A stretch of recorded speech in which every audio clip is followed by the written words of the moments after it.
Hey everybody, we are here live at the bridge for the regionals for 2024. We are in the middle of our medley relay first heat. I'm here, I'm Andrew Bartlett. I'm here with Caroline,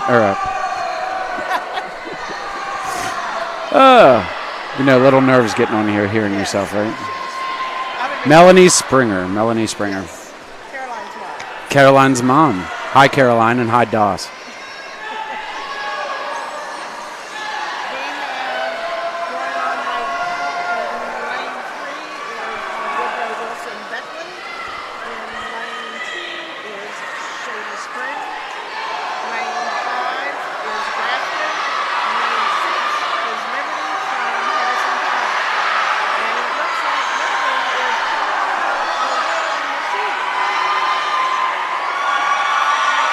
Big come from behind win.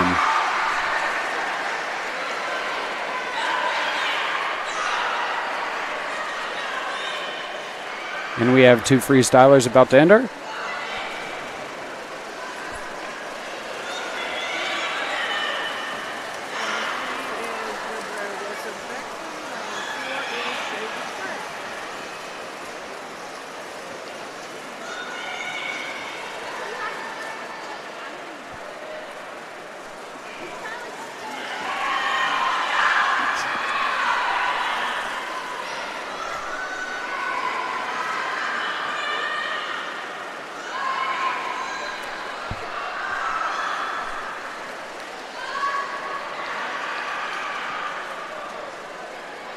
And first heat is in the books.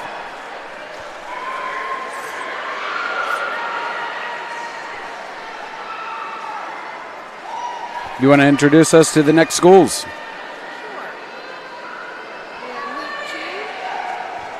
the girls 200-yard medley relay. We should have in lane 2, Philip Barber. In lane 3, Medley. Lane 4, the Indians of Bridgeport. Lane 5, Elkins. Lane 6, Herbert Hoover. Lane 7, Clarksburg Charleston Catholic. And lane 8, Buchanan Upshur. It looks like Beckley swam in the first heat, so lane 3 is now Philip Barber. Oh, okay, so that was the change. So we've got some really close seed times here with a definite favorite here in lane 5. We've got Elkins with a 158 seed. Closest seed to them is 2 204s. So we'll see how this pans. We've got some real swift backstroke here. Nice rotation in lane 5 here. Nice snappy turn and good kickoff.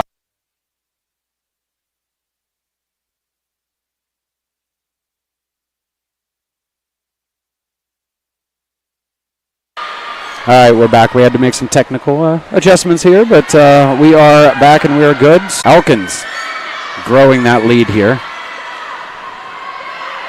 Nice pull out.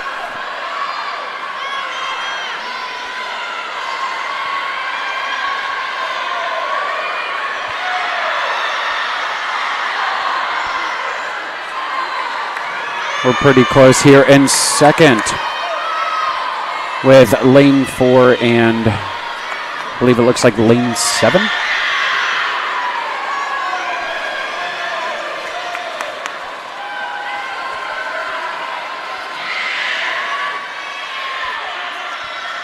And just some smooth butterfly there for Elkins in lane 5. Nice start.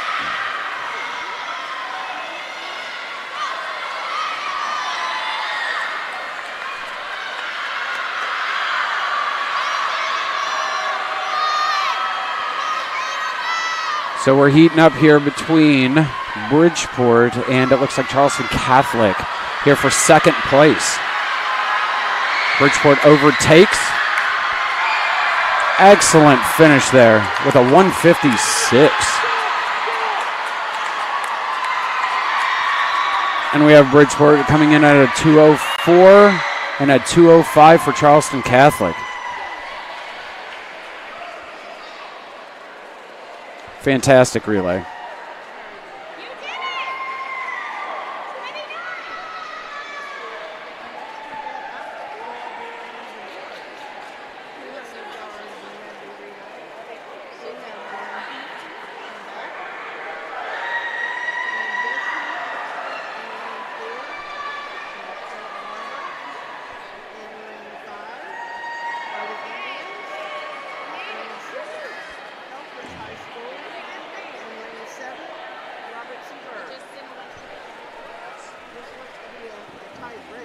Yeah, it does. A no time seed. So, yeah, absolutely.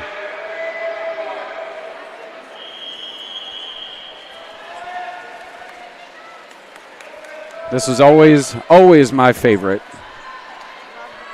Participating in the medley relay was always my absolute favorite.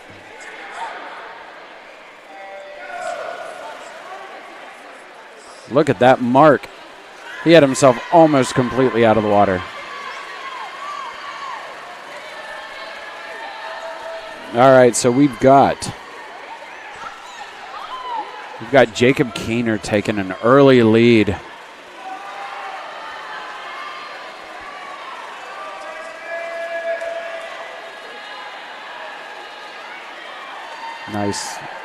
Nice transition.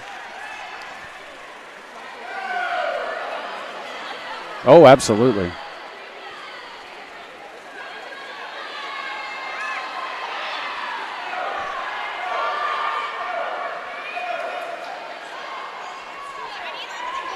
What a pullout.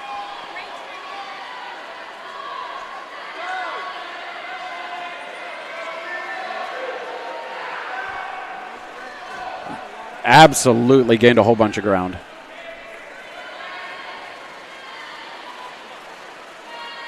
But long hand placement on that butterfly for both of them.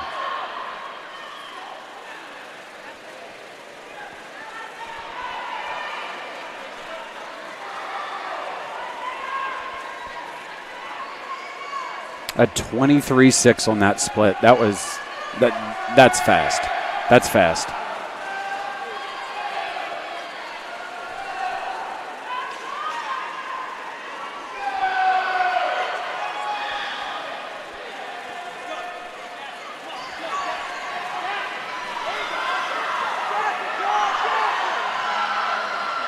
With a 1:45.47. That's quick. Oh, here we go. Here we go.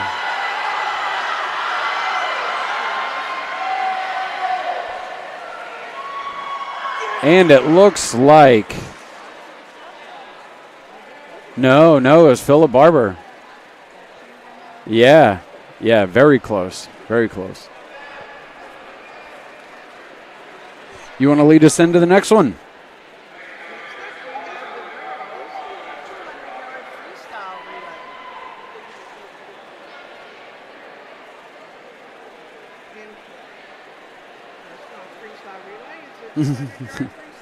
That's all right. There are 4 heats of this. In the first heat, I sent her up there. I had her right. In lane 2, we have Marina Walling from Medley. In lane 3, Aspen Ferguson from Medley. Lane 4, Caroline Clark from Pikeview. In lane 5, Abigail Byer from Medley. Lane 6, Becca Kennedy from Alabama. Lane 7, Mariah Hicks from Shady Spring. In lane 8, Abby Nestor from Clarksburg Airport.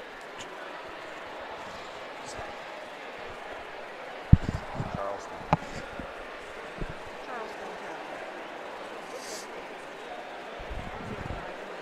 Yeah. Learning. The youngest swimmers in this heat.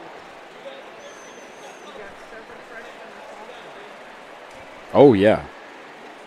Young heat here. This is the girls' 200-yard freestyle. The record is 158.88, held by Billy Campione. It was set last year. Ooh. Okay. Same day, There you go. Actually, Today's the 3rd, right? All right. It looks like we have a little bit of a delay here. I think everybody just kind of resetting after the relays. the relays are all very, Oh, yeah. Oh, yeah. they're very close. Mm-hmm. A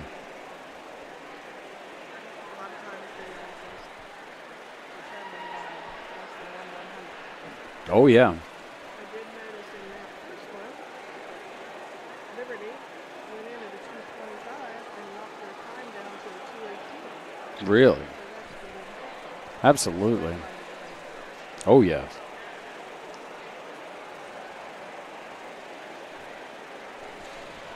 What was your backstroke, Andy? I was a backstroker. I recall seeing you swim. You're probably good at all of them, but backstroke was your forte. Well, I will tell you, admittedly, terrible at the breaststroke. I have found from Medley relay, maybe you can agree, it seems that whatever team has the best breaststroke is the team that normally is one of at least the top 1 or 2. Oh, yeah. It's definitely the biggest divide between relays. Butterfly is also there with that. Your short axis strokes are going to be your determining factor in a lot of those relays. Unless you have a lights out backstroker and a lights out freestyler, you're going to be determine the outcome a lot of times by your short axis strokes. They are the more specialty strokes.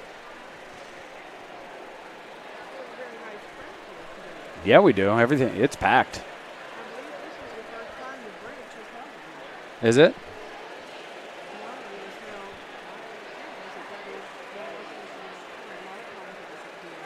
Yeah, that's you probably swam there several times. yeah. We started out when I was younger at Wesleyan College, and then while I was there, I think it was junior year, we switched over and started going to Davies and Elkins. Well, it looks like we're ready to Ju- get started. just about underway here. A couple little tweaks that they had to do over there with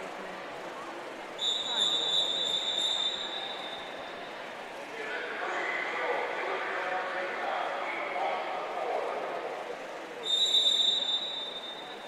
There are 4 heats. This is the first heat for the girls' 200-yard freestyle. A bunch of nice quick starts there. I always found this to be one of the more difficult events in high school swimming. In your 500, you have an actual endurance race. In your 150, you have an all-out sprint. The attempt here is more of your 80 to 85% and try and stay consistent and possibly negative split on the back end if you have enough left. Enormous respect for this event.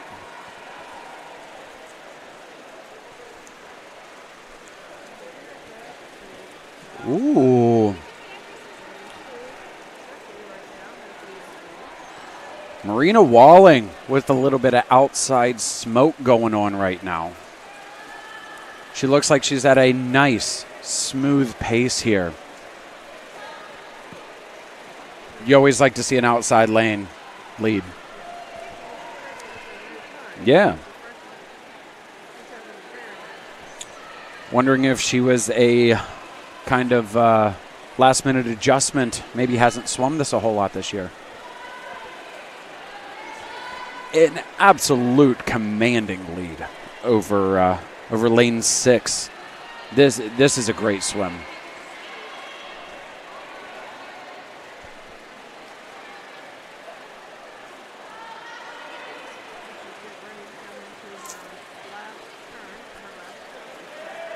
Yes, I believe so. This should be the 150, right?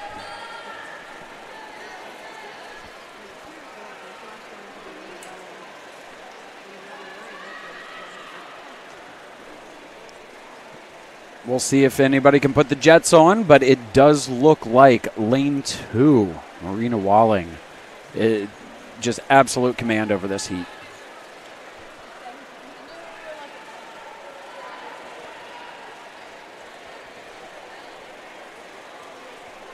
So we've got in lane 6, Becca Kennedy, followed right behind, nipping at her heels.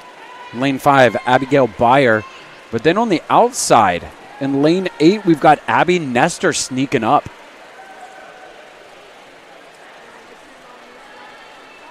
Turn the jets on.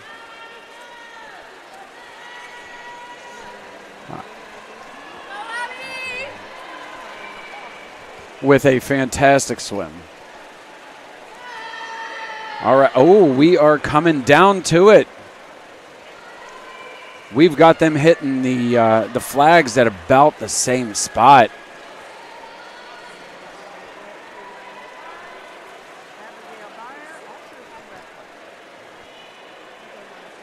Bunch of good swims here.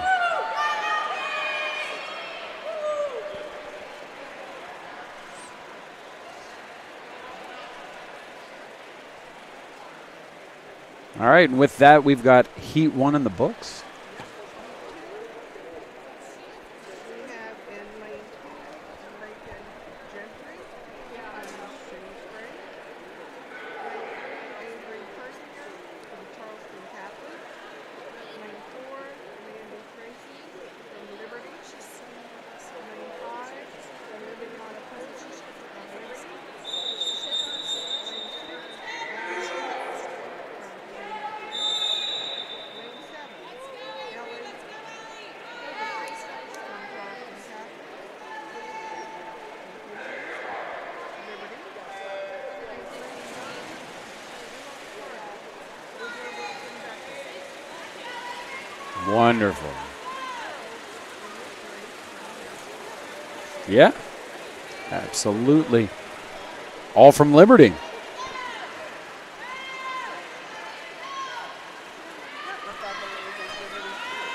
Yeah.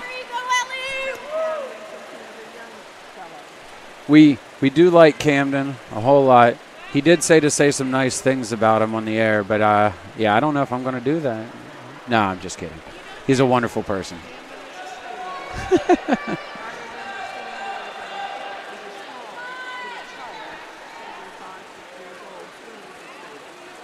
Yeah.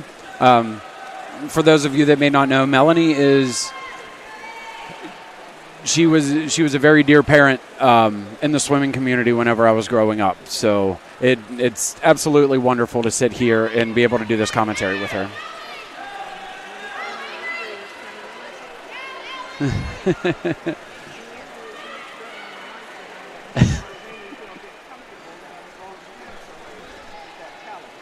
Well, listen, I'm just happy to be sitting here with you. So.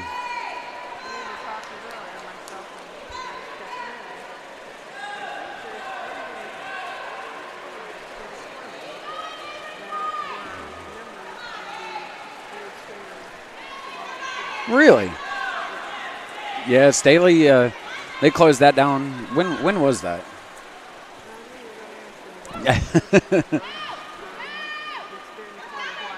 Just call it years ago? Okay.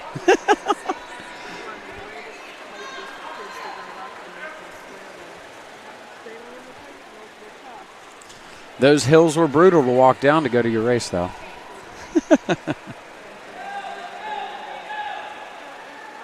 Oh, yeah. Yes, indeed. It was always one of my favorites. So we've got in lane 3, we've got a tight race here for top 5, really. Defining lanes here are lane 6 and lane 7. So we've got Abby and Ellie leading. But then in lane 3 and 4, we've got Avery and Mandy neck and neck. And then on the outside, we've got Emily Carter. All 5 of them in a nice close race here. And we're coming in, and it is going to be Ellie. From Charleston Catholic. Hoblitzel, I do believe. I believe. If you're watching this later, Ellie, I apologize if I just mispronounced your last name. And we had coming in second in this heat. Second, we had Abby. Abby Schutz, I think. I believe. A time isn't. Oh, there it is. It's up there. All right, you want to lead us into heat 3? Yes, in heat 3, we have in lane 4, Riley Yardley, Buchanan Upshur. Lane 5, Caroline Yu from Capital. Lane 6, Turkey Grassi from Philip Barber. Lane 7, Olivia Sweeney from Bridgeport. Lane 8, Emily Powers from the Bulldogs, Doddridge County. And lane 9, Katie Garrett, Shady Spring. We are automatically out to a close one here at the beginning. Lanes 4 and 5, very close. We've got Riley and Caroline here, neck and neck, coming out of the first turn. Followed very closely by 6 and 7, which would be Turkey and Olivia.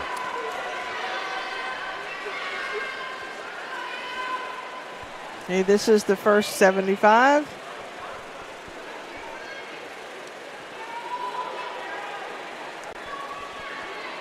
Nice tight race. Oh, yeah.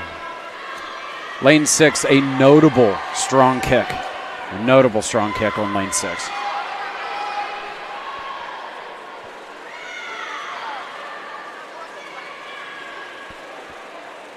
And with that, lane 6 is actually taking the lead. Abby has jumped out in front by a little bit. Looks like she's got some nice snappy turns and comes off the wall very quickly.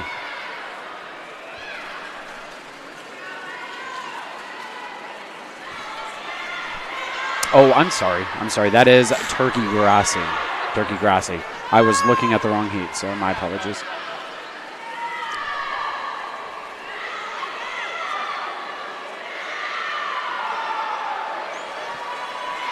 Very, very nice turn, especially later in the race. That's where the endurance comes in.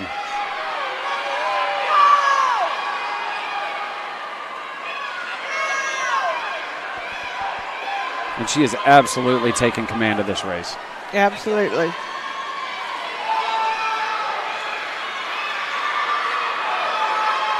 Still got a nice kick at the end. Oh, absolutely.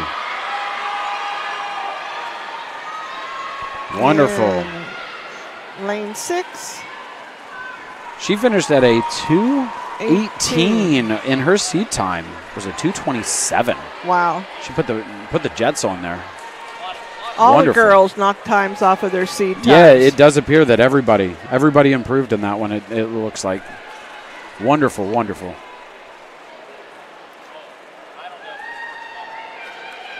Now, you can maybe help me with this a minute. In the regionals, is it the top 6 times? Is that what goes on the states? When I was going through, yes. We are Region 3. I believe that there are still 4 regions. Yes, there so are it 4 should. regions. I do believe it should be top 6. Okay, this is the last heat for the girls' 200-yard freestyle. In lane 2, Reagan Carte from Elkins. Lane 3, Gretchen Lang from Bridgeport. Lane 4, Amelia Romano from Indians. Lane 5, Rachel Schrock from Elkins. Lane 6, Peyton Greathouse from Hoover. Lane 7, Emily Durst from Elkins. Lane 8, Jenna Stout from Hoover. Lane 9, Lillian Fetty from Buchanan Upshur. And we are seeing immediately some excellent rotation out in front. This is going to be a good one to watch. In lane 4, Amelia, her mother was a Staley swimmer with us. Yeah. Amanda Verkiski, great family. It's a tight race between Amelia and Rachel. They are hitting the flags close to about the same time here.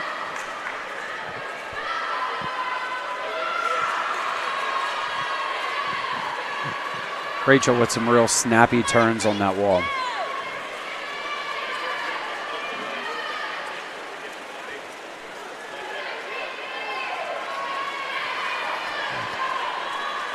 We have one more 50. See what these girls can do. It's going to be a tight race.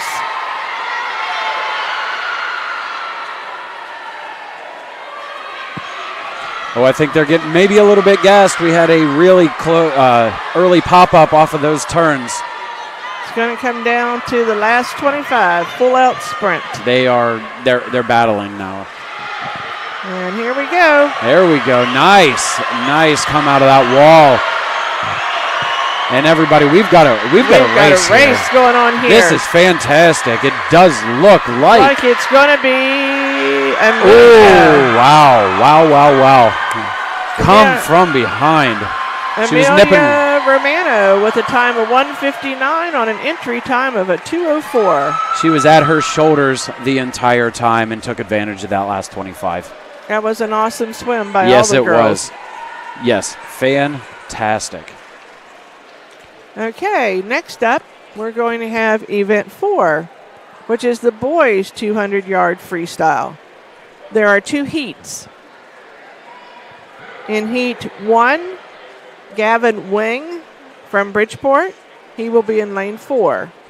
In lane 5, Briar Higgins from Elkins. And in lane 6, Trenton Renner from Liberty High. So we again have 2 Harrison County swimmers in this heat. We do. We got a small heat here. Not a whole lot of entries.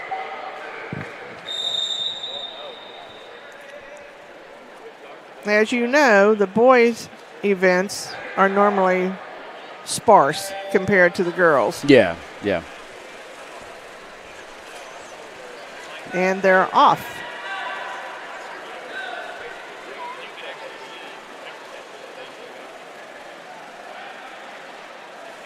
Lane 4 went in with a no time.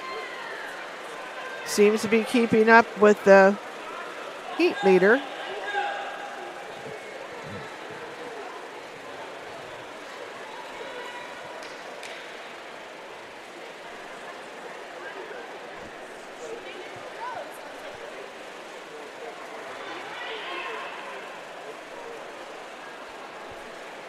Next races up are the 200 IMs. Those are one of my favorite races. Oh, yes. They're awesome to watch. And again, I think whoever has the best breaststroke seems to have the advantage. That was always my downfall in the 200 IM.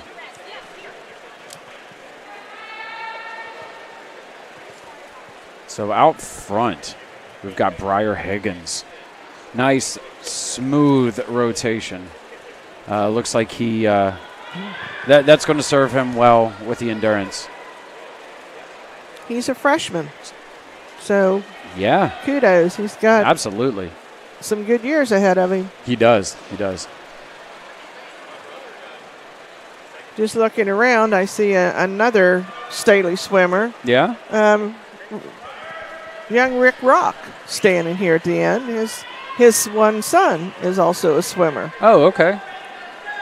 Branner Rock. He swims and plays baseball, I believe. Does he? Mm-hmm. Oh, and he is actually coming up in the next heat. Yes, he is. He will be in lane 7. It's probably why Mr. Rock has positioned himself so he can watch his son swim right Absolutely. We have a very heavy Harrison County influence in the next race. Absolutely. Lanes 3 through 9 are all Harrison County, RCB, and Bridgeport. Should be a fun race for everyone to watch here locally. Swimming has always been big in north central West Virginia. It has. As you know. Yeah, it has. I think it started gaining traction in the later 90s. And, we have a finish. Higgins finishes out strong. Very, very strong with a 2:31. A good swim for all these fine young men. Oh, absolutely. This next race should be pretty exciting. Probably kind of like a sprint with some of these times. Yeah, we're going to see a lot of fast rotation here. Hopefully a lot of kick work. In this race, we have lane 2, Isaac Pauley from Pikeview. In lane 3, Owen Dodd from Robert C. Byrd. Lane 4, Ben Bassler, Robert C. Byrd. Lane 5, Caden Menn, Robert C. Byrd. Lane 6, Anderson Mitchell from Bridgeport. Lane 7, Branner Rock, Robert C. Byrd. Lane 8, Leroy Song from Bridgeport. And lane 9, Patrick Hammond from Bridgeport. And they're off. Nice start. Oh, yes. In lane 6, Anderson Mitchell. His mother was also an old Staley Piranha gal. Lindsay.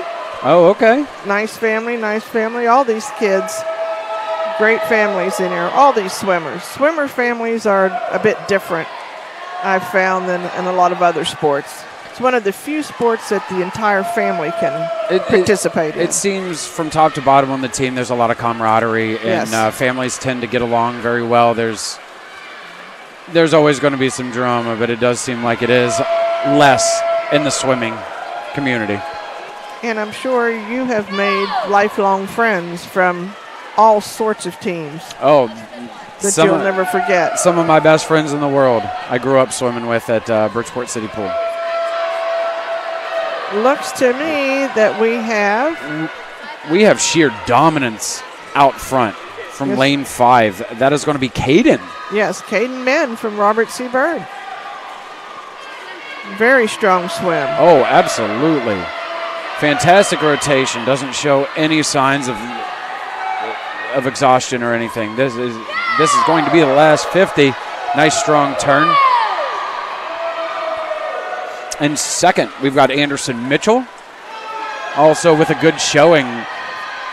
Beside him is Branner Rock from Robert C. Byrd. Nipping on his heels.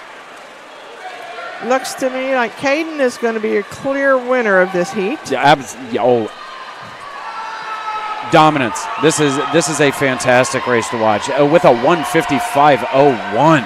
Knocked a little bit off of his seed time. He did, almost a second from the seed time. Anderson Mitchell coming in with a time of 2:04. He knocked a couple seconds off. And in third, it appears to be Branner Rock with a fine 2:07. Wonderful swims. He knocked 6 seconds off his seed time. All those young men had a wonderful swim. That's a good day. That was a good day. That's a good day right there. Okay. All right, you want to lead us in? Sure.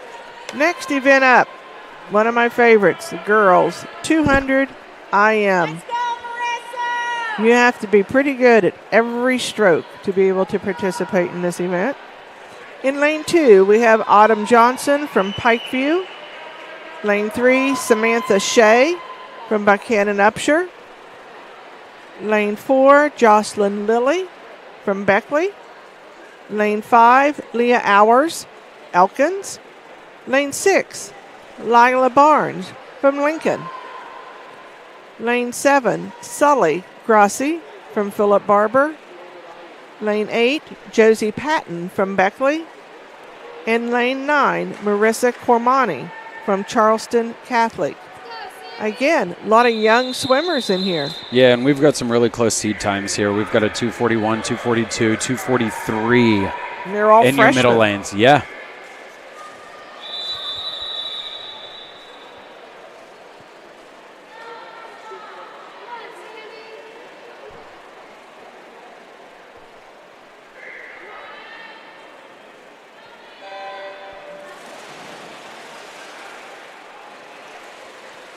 And we have just started one of my favorite events. Yep.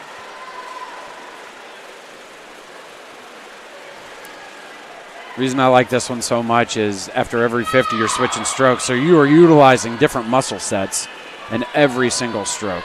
Absolutely. Some nice butterflies. Some very nice butterflies. Nice hand placement way out in front. That was my daughter's favorite stroke, was the fly. She would swim the IM. A lot of times she'd be ahead and the fly in the back, and then the breaststroke would hit. It's the itis that hit me as well.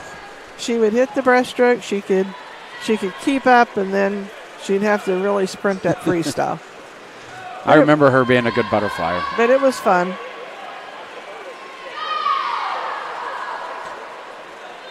These girls are in a tight race. Nice rotation. Nice shoulder rotation here. That's lane 5 and 6. Lane 5 is Leah from Elkins, and lane 6 is Lila from Lincoln. I am really hoping to see one bucket turn in one of these races on that back to breast exchange. If you're unfamiliar, a bucket turn is going to be where you touch, you flip backwards, and push directly off. I was unfamiliar with the bucket Oh, really? turn. Yes. Oh, it is. It wasn't there, I don't believe. Was it there when you guys were swimming it back in the day? Yeah, we used to use it here and there. It all depends on how gassed you are. Because a lot of times on that exchange, whenever you keep your head out of the water, you can get that extra big breath to take into your breaststroke pullout. And here we go. It's going to come down to this 50 free. All right, we've got lane 6, Lila Barnes, growing the lead here, it looks like. She's from Lincoln, and lane 5 is Leah Hours from Elkins. Yes, both freshmen. And they appear to be going to knock some time off of their seed time. It does look that way. Absolutely. They came in at a 2:41 and a 2:42, and they finished with 2:30 and 2:31. Awesome swims. Another good day. Anytime you can improve that time, it's a good day. You are never going to be disappointed about that. Lane 7, Sully Grassi, came in at 3rd with a 2:46, and she also knocked. She seated at a 2:52. Yes. Good swim, ladies. Absolutely. Next up, we have heat 2 of 2. Very close seed times. In lane 2, Katie Nowitzki from Grafton. Lane 3, Cameron Shingleton, Liberty. Lane 4, Izzy Paulson, Charleston Catholic. Lane 5, Emma Uvagi, Elkins. Lane 6, Lily Irons from Elkins. Lane 7, Peyton Greathouse, Woodrow Wilson, Hoover. Lane 8, Willa Skiles, Herbert Hoover. Lane 9, Chloe Foreman, Herbert Hoover. Lane 7 is Herbert Hoover. I misspoke. I said Beckley. Yeah, we've got 3 teammates swimming all beside each other in 7, 8, and 9. Again, there are some young girls in this. A lot of freshmen. Some of the freshmen have some pretty fast times. Yeah. Should be a good race. Yeah, a very, very young heat here for our fast heat. We've got 2 seniors, but the rest are underclassmen. Yep.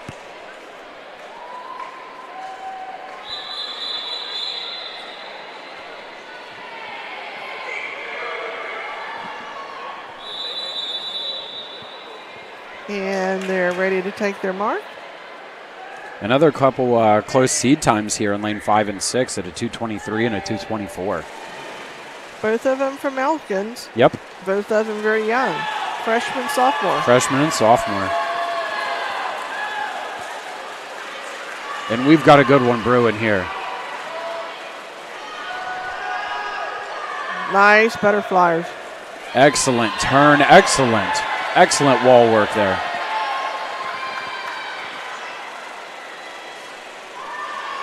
That's going to be a fast split. Absolutely. We had a 29.5 on that split. That's pretty darn That's pretty fast. That's pretty good. That's what you like to see. All right, some nice, long, smooth backstroke here. Yes, in lane 3, Cameron Shingleton, she was one of the ones I was mentioning earlier, one of the last Staley Piranhas who would actually be swimming today. That's right. She was one of the 2 that you said, right? Yep, she was a young gal when she was swimming. I think she started swimming on the team when she was 4 years old. Really? And the Shingleton family is one of those that that has always been around, and they have always been just phenomenal swimmers. One of the iconic families in the area, in the swimming community. Just wonderful people, wonderful swimmers. TJ has always been so supportive. No matter what team you were from, you could always count on TJ Shingleton to be there cheering for you. You absolutely could. Great guy. Yes. So we've still got a nice, tight race. Yep. Up front. Looks like we're going to really fight for third in this. We've got Izzy and Emma out front, followed very closely by Lily.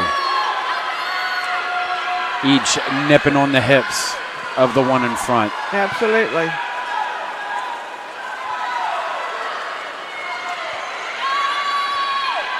And it looks like it's going to be lane 5. Looks like Emma's going to take this. And she does, with a nice solid time of a 2:20, followed by a 2:22 and a 2:24. We got a little separation on that last 25.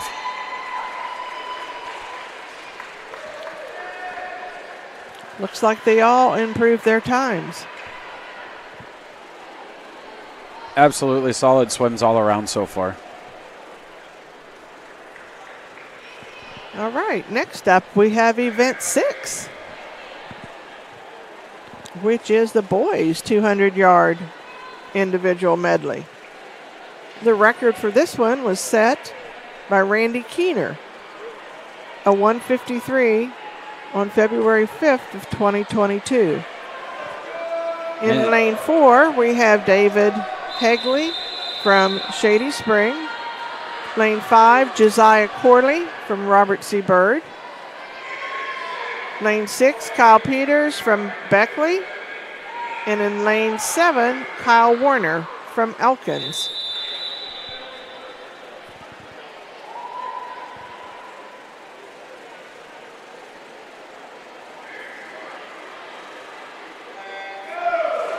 I didn't mention on the girls 200 IM, the record was set back in 2015 by Cassie Oltman with a time of 2:15.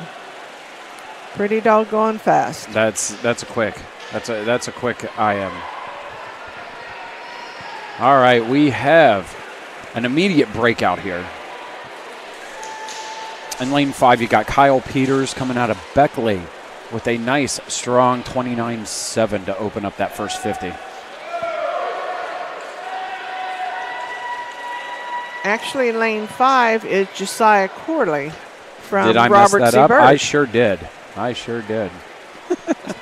Not a pro, I promise. Nor am I. Josiah's mother was a student of mine. Was she? Bridget, yes. It's fun to see. I guess they're kind of like my grandkids. Mm-hmm. You know, kids I had as students, and now their children are swimming. It's kind of fun to watch. That is really cool. From Bridgeport, from all the local schools. It's yeah. really neat to see. See a lot of friends here today. A lot of old acquaintances, coaches, officials, timers. It's nice to see these people. We got quite a few officials here that were officiating whenever I was swimming, so. Yes, I believe I see Craig Wilson sitting over there. Is he? Yes. Okay. By the ladder. Oh, I got you. Yeah. Yeah. His All daughter right. actually still holds a record here. Ashley does? I believe yeah. so. All right, so Josiah Corley. He's having a nice swim. Absolutely breakout swim here from the rest of the pack.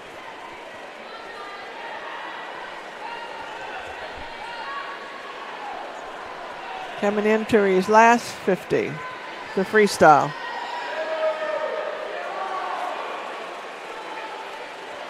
He appears to have a good amount of gas in the tank, too, here for the last 50.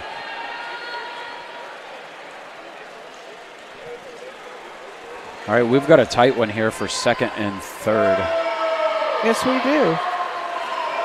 We've got David and Kyle. The aforementioned Kyle that I messed up earlier. Aforementioned. And Josiah comes in. With a solid 2:36. Knocked a little time off of his seed time. Yeah, he did. Good job. Nice swim, boys. Looks to be about a second and a half. Yeah. Appears to be line 2. David. He came in, or lane 4, he came in second. And Kyle Peters from Beckley pulled the third in that heat. Next up, heat 2 of 2. Lane 2, Patrick Foley, Grafton. Lane 3, Ashton White, Elkins. Lane 4, Armando Montero from Robert C. Byrd. Lane 5, Jacob Keener, Bridgeport. Lane 6, Cole Parsons, Bridgeport.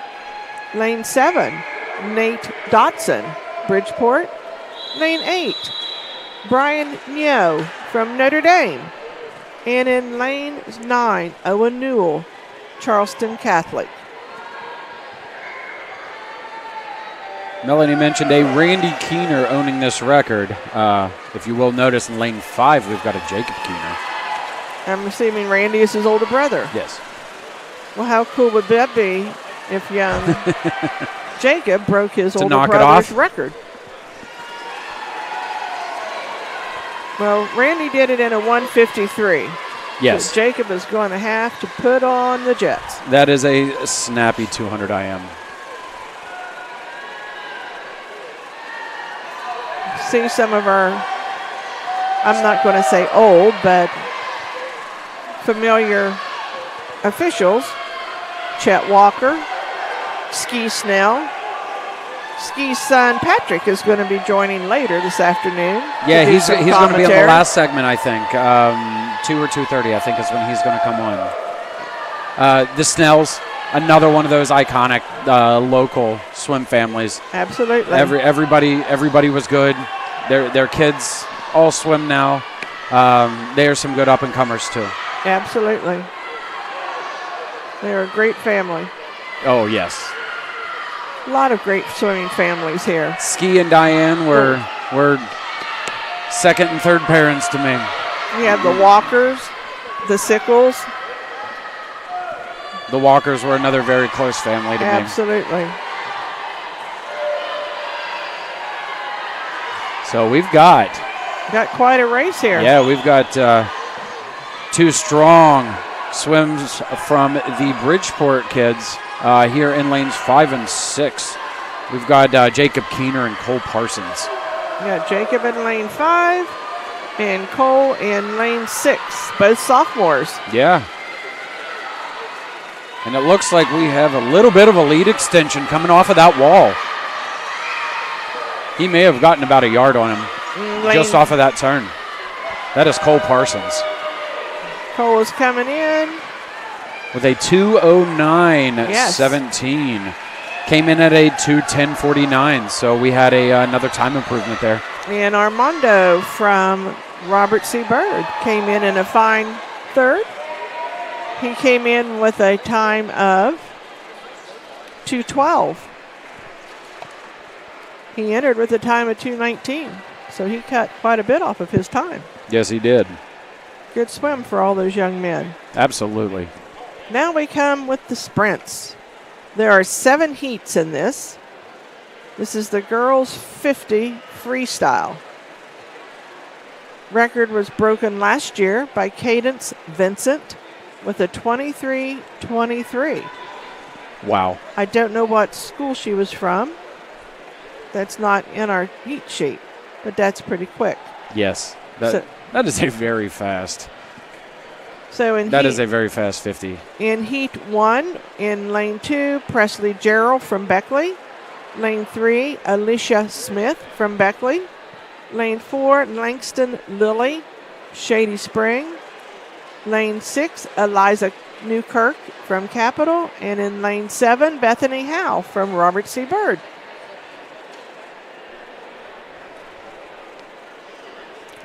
These will be very, very quick heats. One of the more exciting events that you're going to see in swimming. Absolutely.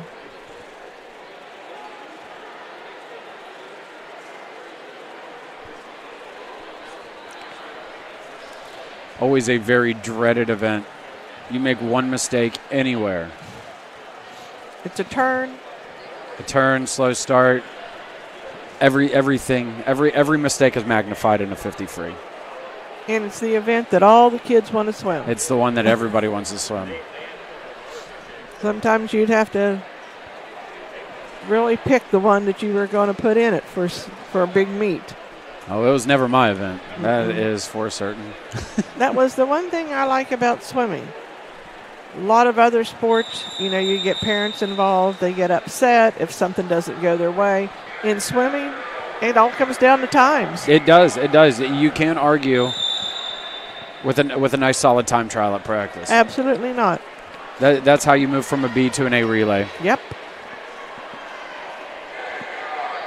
Well, it appears as though we're missing lane 5. Ooh, do we have a scratch here? No, we went from lane 4 to 6. There was nobody in lane 5. I misspoke.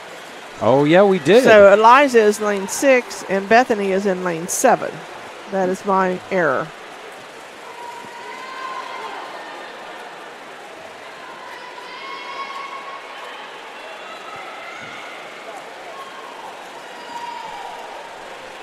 All right, so following the 50s, we're going to have a short break for everybody to maybe take a little bit of downtime before we get going. And then directly after that break, we're going to have the 100 fly. Ooh. Also another electric event. That's a grueling race. Yes. Grueling. Okay. In that heat, it appears as though Bethany Howe from RCB, with a no time, took that heat. Congratulations. Great swim. In heat 2 of 7, we have Katie McAllister in lane 2 from Shady Spring. Savannah Lyons in lane 3 from Grafton. Lane 4, Brianna Smith, Beckley. Lane 5, Paige Fox, Pikeview. Lane 6, Lydia Ward, Grafton. And lane 7, Dolce Vance from Capitol.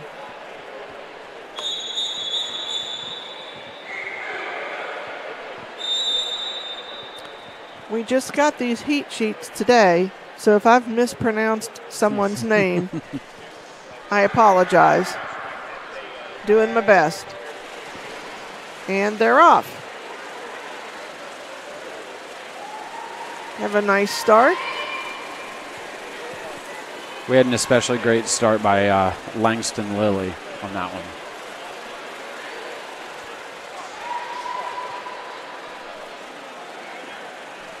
Apologies, I did it again. Brianna Smith. Well, we're just the hired help. We're doing the best we can here. Right. Nice swim.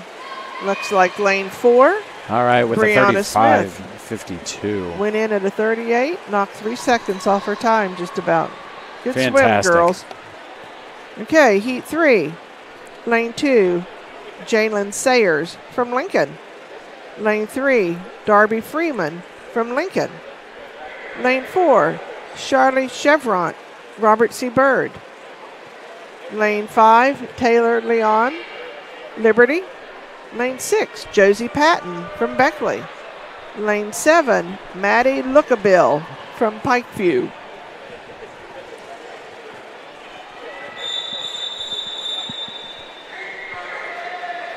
Appears as all lanes are as stated.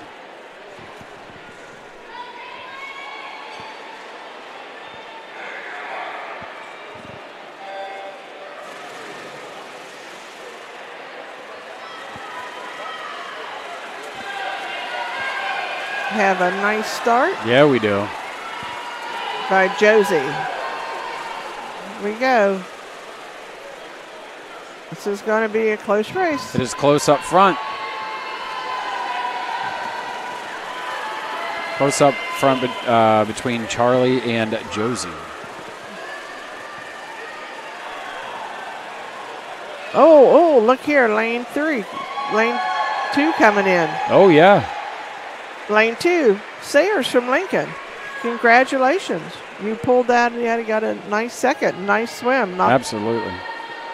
Appears as though first in that one was, it went away. We're ready for Heat 4. It was Charlie. Charlie from Robert C. Byrd. Heat 4, Jayla Reams, lane 2 from Elkins. Lane 3, Janice Bennett from Robert C. Byrd. Lane 4, Elizabeth Hurst, Buchanan Upshur. Lane 5, Kylie Blevins, Pikeview. Lane 6, Eastrid Garver Daniels from Elkins. And in lane 7, Sierra Spence, Shady Spring.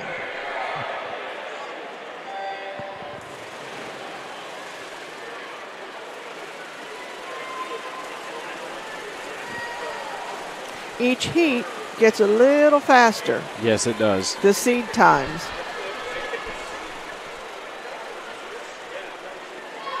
All right, that was an excellent turn out front. That is Kylie Blevins. Lane Leading 5 the pack. from Pikeview. Nice strong finish at a 31.11. She went in at a 33. Everybody's go. shaving their times. There you go. Good job. Okay, we have Heat 5. In lane 2, Avery Persinger, Charleston Catholic. Lane 3, Kylie Wall, Shady Spring. Lane 4, Julia Priest, Hoover. Lane 5, Kara Kaufman from Lincoln. Lane 6, Madison Paez from Liberty. And lane 7, Olivia Persinger from Charleston Catholic. This will be a close race. Everybody's within 0.05 of a second. Very snappy start by Kara Kaufman. First off the block.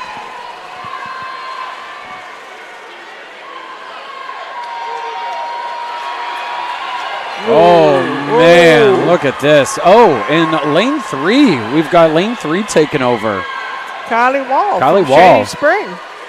Who's going to take this? I believe it's Kylie. Yep. No. No, that was Paez. Lane 1, or lane 6. Madison Paez From comes Liberty out with High. that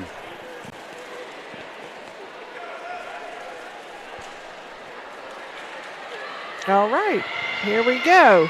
We're up for lane 6, or event 6 out of 7. In lane 2, Hannah Sullivan, Charleston Catholic. Lane 3, Savannah Paez from Liberty. Lane 4, Bella Lemon, Grafton. Lane 5, Hannah Fisher, Charleston Catholic. Lane 6, Julia Shea from Grafton. And in lane 7, Bethany Fitro from Robert C. Byrd. Everybody quick off the block on that one.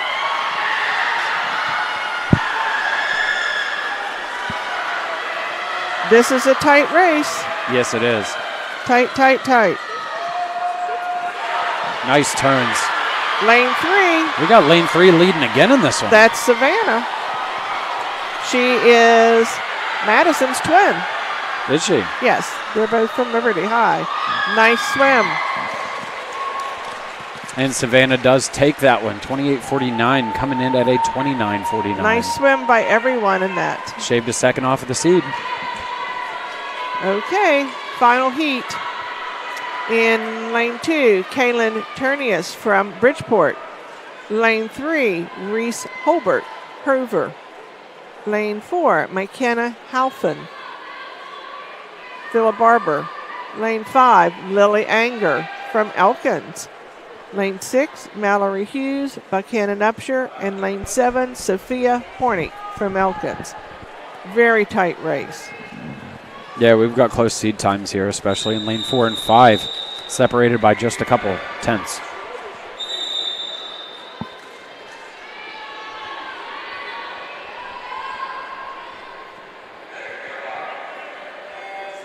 Don't want to jinx anybody, but we've had some fine starts. No false We starts really have. all morning. And this is... From my observation, we haven't had any DQs at all. It's a dogfight going on here. This is a quick race. Who's it going to be? Ooh-wee. It appears to be... Between McKenna and Lily. Yes. And it looks to me, we're going to have McKenna out front. No, it was Lily Anger. Lily Angle from Elkins with a fine swim. And you have McKenna Halfland from Philip Barber. Very, very close. We got a couple 25s, a couple 26s, and a couple 27s there. Nice swim, ladies. That's a nice close race you like to see in the 50. Yes. Okay. Coming up on the boys' 50-yard freestyle. There are 5 heats. This record is held by Tim Squires from 2010 with a 20.8. If you paid attention to swimming in the last decade or so, you'll know the Squires name for sure. Absolutely. So fast. In lane 5, we have Wyatt Dick from Shady Spring. In lane 4, Jonah Whitaker from Charleston Catholic. And in lane 5, Wade Lane from Robert C. Byrd.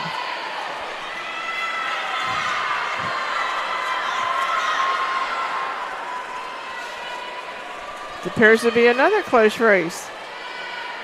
I think these really good turn. Really good turn out front. These young men are going to shave a little time off for their entry times. We got Wade from Robert C. Byrd out front, hitting the flags now. He's going to come in at a 34.79. Nice swim. He went in at a 36.6. Yes, he did. Good for them. Both boys shaved some time off of their entries. He's only a sophomore, too. Yes. Heat 2. Lane 2, Jonah Nolan, Pikeview. Lane 3, Hagen Duffelmeyer from Doddridge. Lane 4, Briar Higgins, Elkins. Lane 5, Ben Squires from Liberty. And in lane 6, Josh Smith from Shady Spring. As we were talking earlier, the Squires family, Tim's mother, Tappan, held a record at Staley from the early 60s. Tappan Williams. She was awesome, and she was a good friend of mine. She passed away several years ago, and they do a Tappan Squires scholarship for her at Summer Swim. And Katie and Tim come. I remember all those kids swimming. Yeah. Tim swam at WVU. Yes, he did. They were a little bit younger than me, so I never actually got to compete against them, which really worked out for me because they would have beat the brakes off of me. But I'd watch Tim swim. He didn't have an ounce of fat on him. No, he did not. Tall, skinny boy. Awesome. Oh, yeah. Awesome to watch. Strong. This appears to be lane 4. That's going to be Briar Higgins, seated at a 31, coming in with a 29.8. Nice swim, boys. Yes, indeed. Heat 3. Almost 2 seconds off of his seed time. Eric Alvarez from Bridgeport. In lane 3, Brady Swiger from Bridgeport. Lane 4, Sam Blanchard from Shady Spring. Lane 5, Aiden Squires from Buchanan Upshur. Lane 6, Braden Wetzel, Robert C. Byrd. In lane 7, Alexander Horton from Beckley. This is our middle heat out of 5 heats for this event.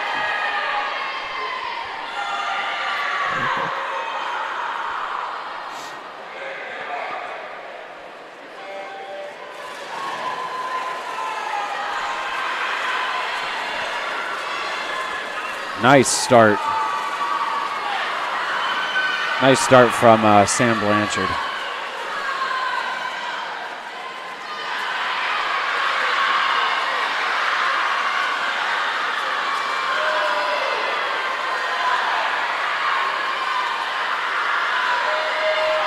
And coming in, very, very close. 3/100ths of a second. Wow. Between Blanchard and Squires there, coming in at a 28:12 and a 28:15.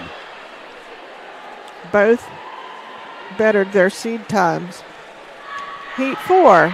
In lane 2, Brian Jones from Elkins. In lane 3, Samuel Griffith from Robert C. Byrd.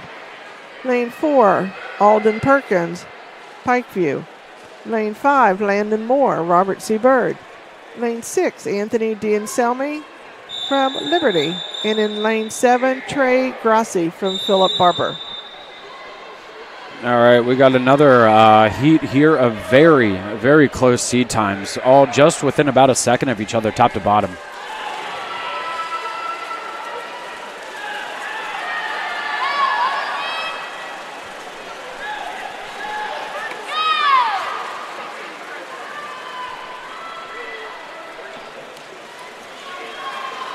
All right, so we've got lane 4 breaking out here. Got a nice reach. Yes, he does. Alden Perkins. Pikeview.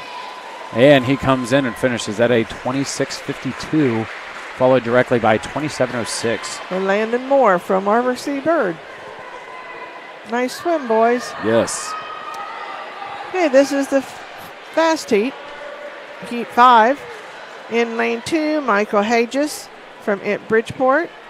Lane 3, Carter Zuliani from Buchanan Upshur. Lane 4, Owen Guthrie from Bridgeport. Lane 5, Isaac Anger from Elkins. Lane 6, Jonathan Meyer from Grafton. And in lane 7, John McGee from Philip Barber. Very familiar with lane 2, Michael Hadges. He was one of my swimmers that I had the pleasure of coaching. This is a tight race here. Oh, who's going to come out of this turn better? And a wonderful turn. Good turns.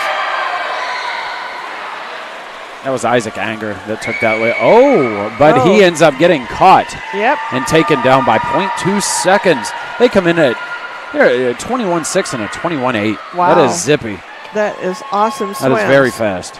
Awesome swims. Very, very nice. Just a second under the record. Yeah? That's pretty good. And the boy that swam that, well, both of them were juniors. So they've got another year. They might catch that record next year. They very well could.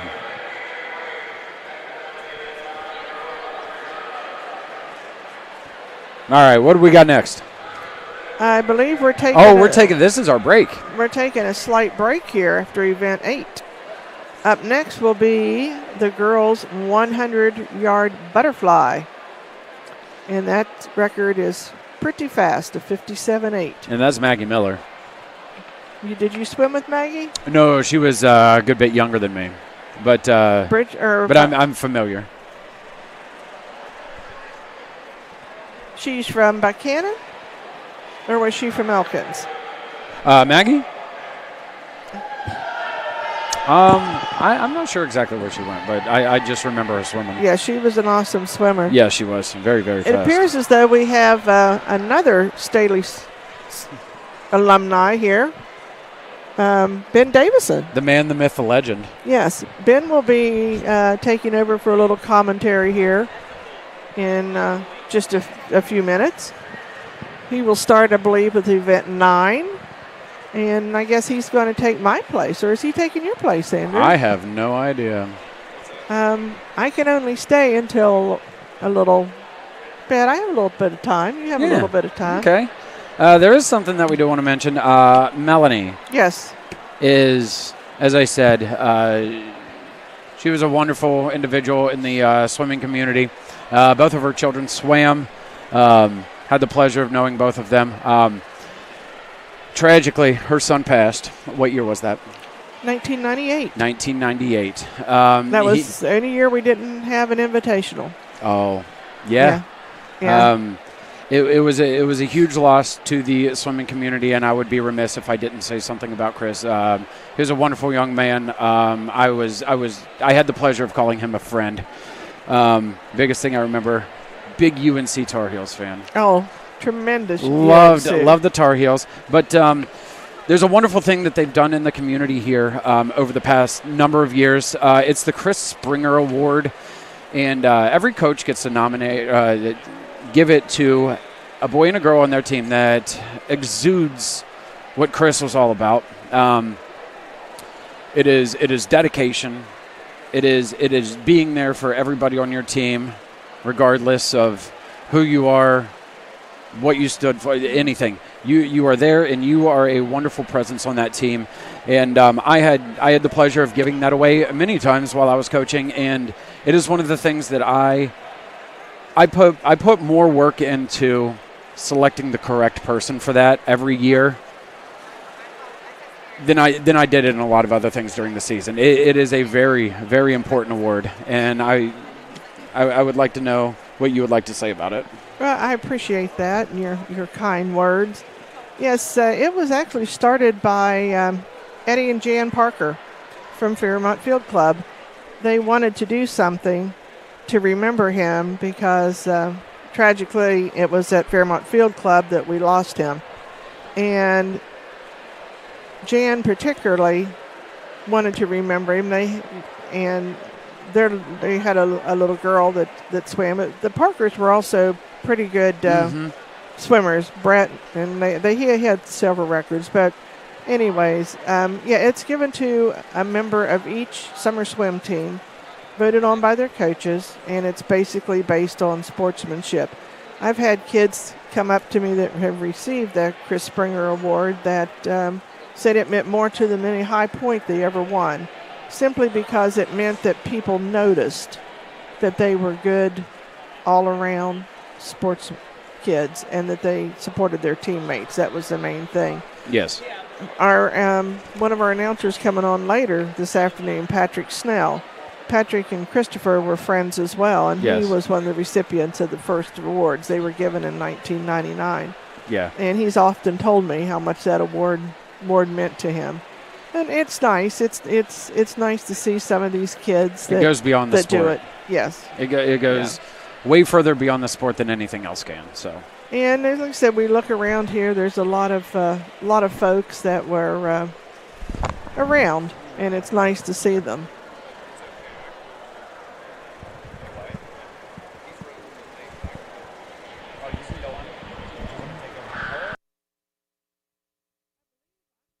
Leaving now, which it's been a great time today. I've enjoyed it, and I'm going to be taken over by another fine Staley alumni, young Ben Davison. Here's Ben. Melanie, it's been a pleasure. You too, Andrew. This has been a blast. It has. It's been a good time. I appreciate it. Absolutely. Hugs.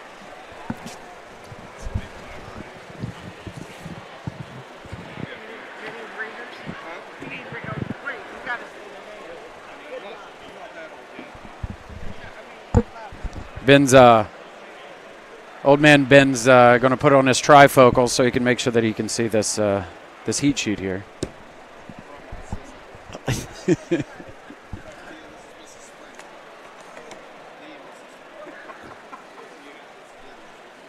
While he is getting set up, Ben and I, we swam together from middle school until he graduated a couple years before me. I had the pleasure of swimming on a relay with him down in Nationals at Fort Lauderdale. Great time. Another member of that relay will be coming on here very shortly to commentate with Ben.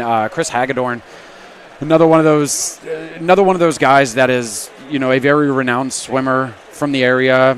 Swam in Olympic trials once or twice. Andrew, I think he swam it once. I think he swam it once. Yeah. So I believe he won the Big 12 championship in the 50, 100 free, and 100 fly potentially that year. I'd have to ask him once he gets here. That was at Auburn, right? What'd you say? Auburn? No, he swam for Auburn for 1 year and then transferred to WVU. That's right. That's right. And then set a massive amount of records and then qualified, and I think he went to the Olympic trials that year. So. Set that pool record. Just edged out a very fast Denton Quick. Mm-hmm. With Chris, as I said, everybody calls him Critter. I got to be there to see him win a national title in the 50 free, the event that we just concluded. Mm-hmm. It was that was exciting. Yeah, that was a great experience that we were able to see that happen in front of us. I mean, I remember when he won the 50 freestyle that year in the 50 free, because I was in that event and actually got beat by 2 seconds and placed second place. But he had set the pool record at that point at the Auditorium up at WVU. Yeah. And then a couple weeks later went down to nationals in Fort Lauderdale and qualified for finals that evening, and then won the 50 freestyle. Yeah. So that really sparked his stock in terms of recruitment, and then was able to get recruited by David Marsh, or Coach Marsh at Auburn at the time. And he swam with some very big elite names at that place. So a couple Olympians on that team. A couple. Yeah. If I'm correct, in prelims that year, did he not? There was a guy from Indiana or Illinois that he actually went in from prelims tied to the 100th, didn't he? I feel like that might have been Gary Grant. Gary Grant. He was a butterflyer, but I could be wrong. But anyway, when he gets back, he was running just a little bit late this morning. He has no idea. We've got tons of questions for him, it turns out. Huh? It'll be exciting. But no. But anyway, Andrew, I'm excited to be here today. Absolutely. Filling in for the legend of Mrs. Springer here. You got big shoes to fill, boy. Notorious name in swimming for years. And it's a great honor to be here to help host. We touched on the Chris Springer Award when you were getting ready to take over. Yep. I'm certain that you remember that. I'm certain you remember Chris. Anything you want to say? Oh, no. It's actually, I tell my boys every year when at the Summer League Championships that's probably the most prestigious award that you could win, and the greatest honor that you could receive. I was there, unfortunately, when he had the incident happen, and experienced it firsthand. I was literally just about to jump into the pool, and know what it meant, and I know what swimming meant to the Springer family, and so it's a great memorial, and I'm glad she's been able to do it and continue doing it. Yeah, that is one of those things that just exudes sportsmanship that should never be abandoned. Correct. No, I agree with that. Very, very meaningful. So I have to ask you right now, how's the meet been going so far? Because I came in a little bit late from another basketball game. We have had so many times shaved. Okay, that's great. We've had very few come in beyond their seed time. We have had lots of time shaved off today. Okay. Any exciting races today? Those IMs were super exciting. The one right before we started on this break, that fifth heat of the 50 free was dynamite. Our times are still up there. We had Guthrie coming in, winning that at a 21.6, and then Anger coming in at a 21.8. Just about everybody was right there. Even with the third place finish, the 22.83, I may mispronounce his name, Zuliani, all those times will be great times for the state championship meet. Yeah, they will. Good placement for seeding time, especially for that race, because all that 50 free is a start, turn, and finish.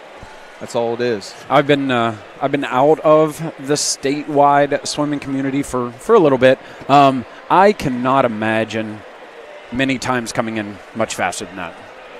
No, those are pretty. I think. Those are stout. So, yeah, some of those times have stayed pretty standard. I know when Chris and I swam, you'd see a 22. That was a pretty solid time. About mid-22 would probably win the state championship. I know Chris went a 20.58 when he won it.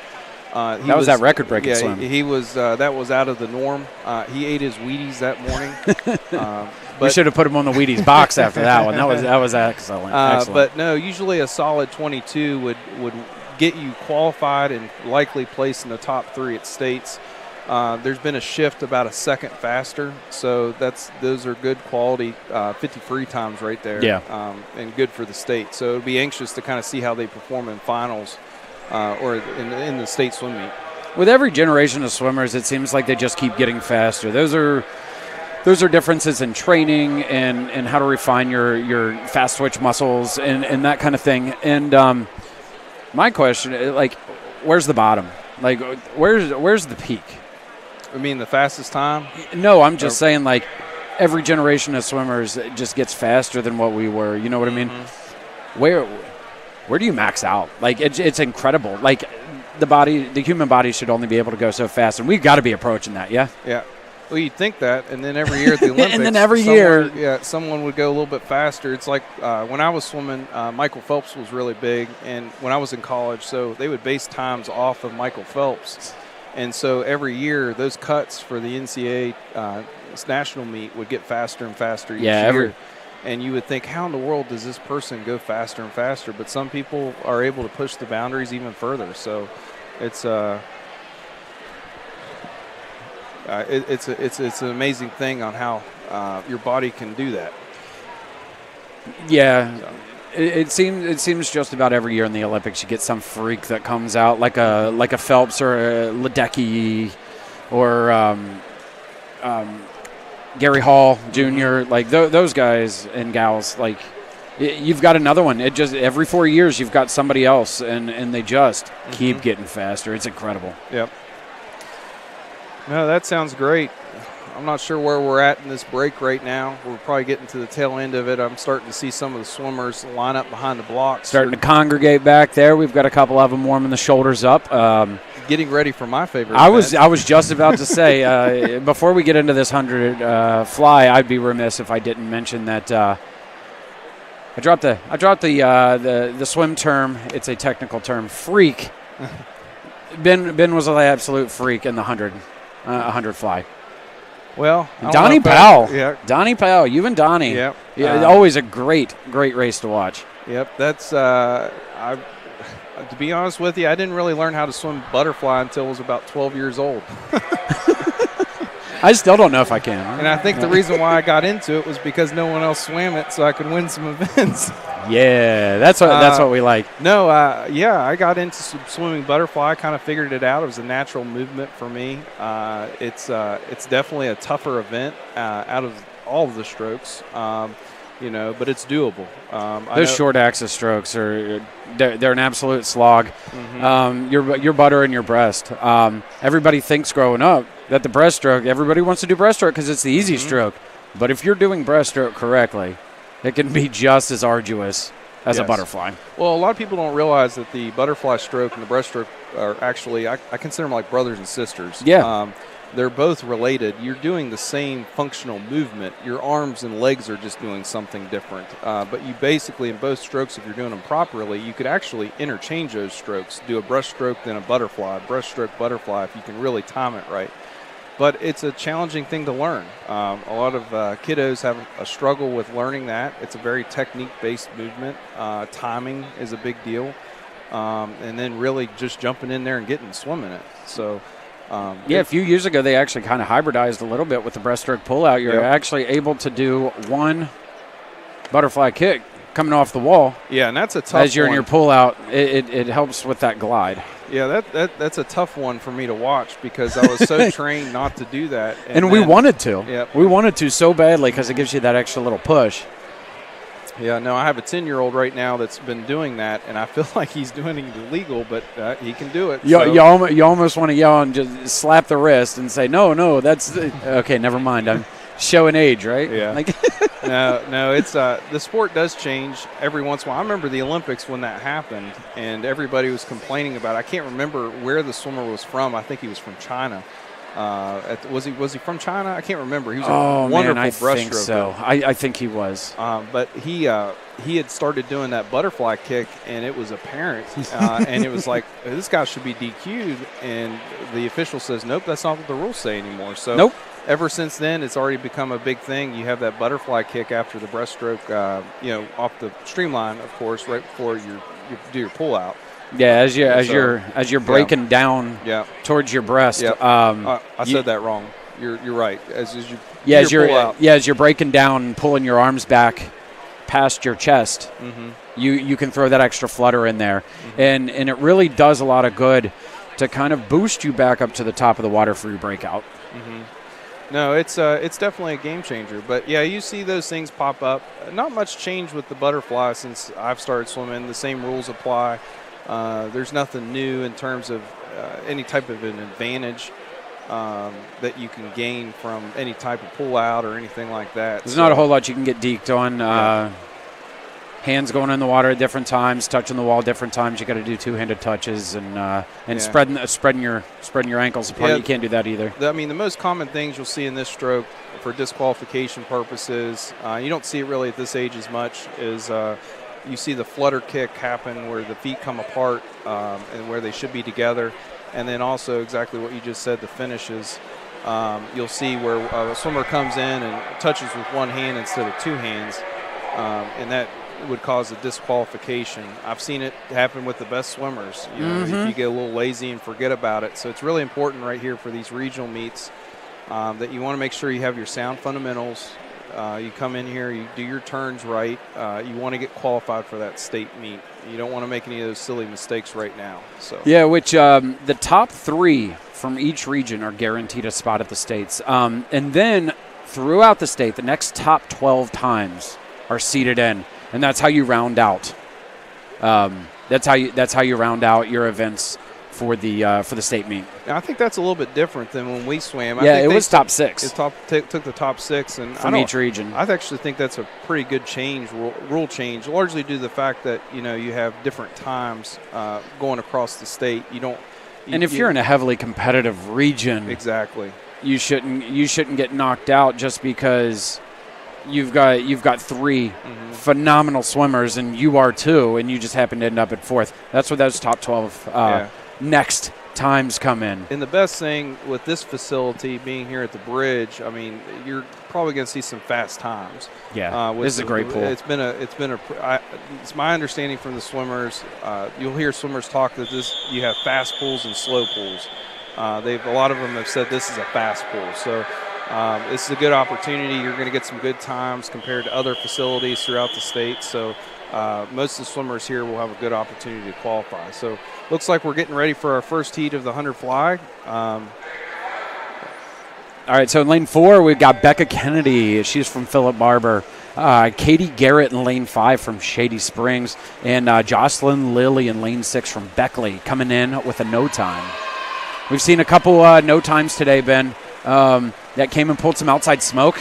It was absolutely phenomenal to watch. I love the outside smoke. Did you guys explain the term outside smoke? No, I just said it, and people were probably like, what's this guy talking about? This joking. Well, the term outside smoke basically means you typically have your faster swimmers in the middle of the pool, lanes 3, 4, and 5.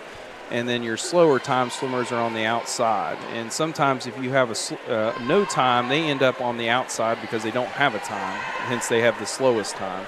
And what happens is that even though they're the no time, they may be excellent swimmers. And so they end up swimming faster on the outside and then winning the race. Like what we're seeing right now with Jocelyn Lilly. Yep, exactly. And that's what we would call outside smoke.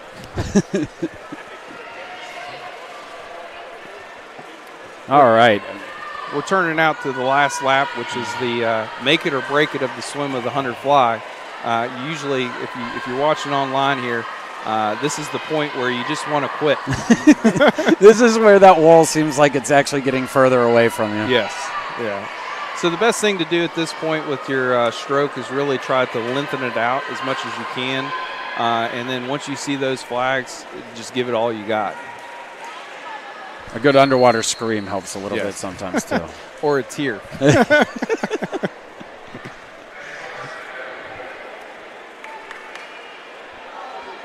All right. So, next heat. Willa Skiles from Herbert Hoover. She's going to be in lane 3. Isabella McGrady from Doddridge County is in lane 4. Lane 5 is Ashton Walker from Herbert Hoover. Amelia Romano in lane 6 from Bridgeport. Teammate Kira Gazal. Again, apologies if I mispronounced your name, Kira. She is also from Bridgeport, teammates with Amelia.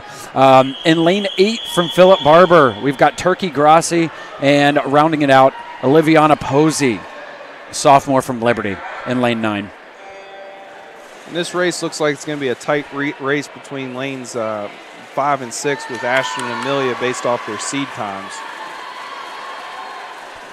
Looks like I'm not going to count out Isabella. She's off to a strong start too. That's true. Amelia took the lead on that first lap there. Oh, nice wall. Nice wall.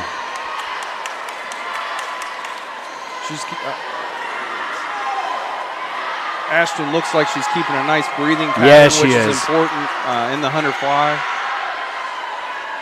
She's doing a great job of keeping that chin down. Yep.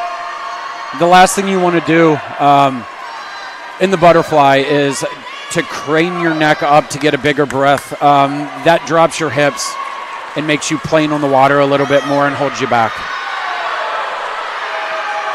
Oh, this is a fantastic race here. So in lane 5, we've got Ashton Walker from Herbert Hoover. It looks like she is going to take it with a 1 flat. With a 1 flat, 1 minute, .74. And she came in at a 103.39 seed. As I told you, been shaving time all over the place. That was a fast heat. It looks like really every was. single person there. I mean, dropping 2 seconds in the 100 fly is tremendous. Yeah, you don't get that every day. Both the times, looks like Walker probably will break the minute mark there at States. That was a great swim. That's I would say going sub-minute. Yeah.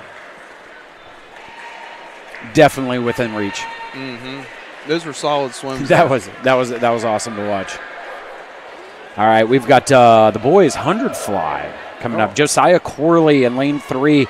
That's a senior from RCB. Anderson Mitchell in lane 4 from Bridgeport.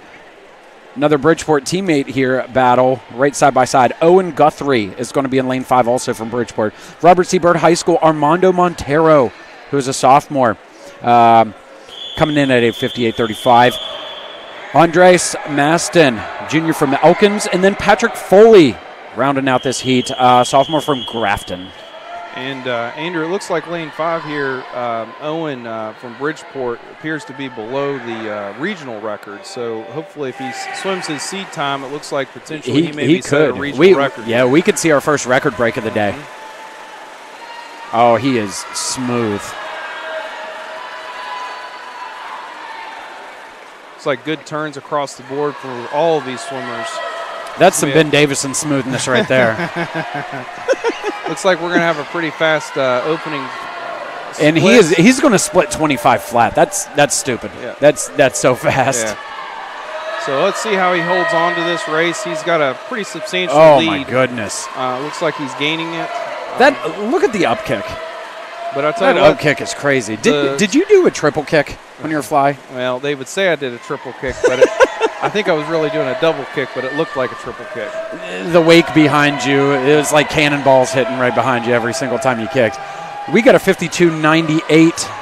That unofficially appears to be, assuming there's no disqualifications, appears that he has broken the regional record from 2021 that was previously held by Mason Tichnell. And so he'd broken would be a 3-year or 2 to 3 year record. I'm not sure exactly. It would be a 3-year record. Owen Guthrie, congratulations to Owen Guthrie. Even unofficially, even if you got to add a couple hundredths or a couple tenths, that's a broken record. That's our first one of the day. Yep. And it looks like once again across the board, you have faster splits for every swimmer here. So that's excellent swimming across Shaving the board. everywhere. Uh-huh. You love to see it. This has been a good day by everybody. Yeah.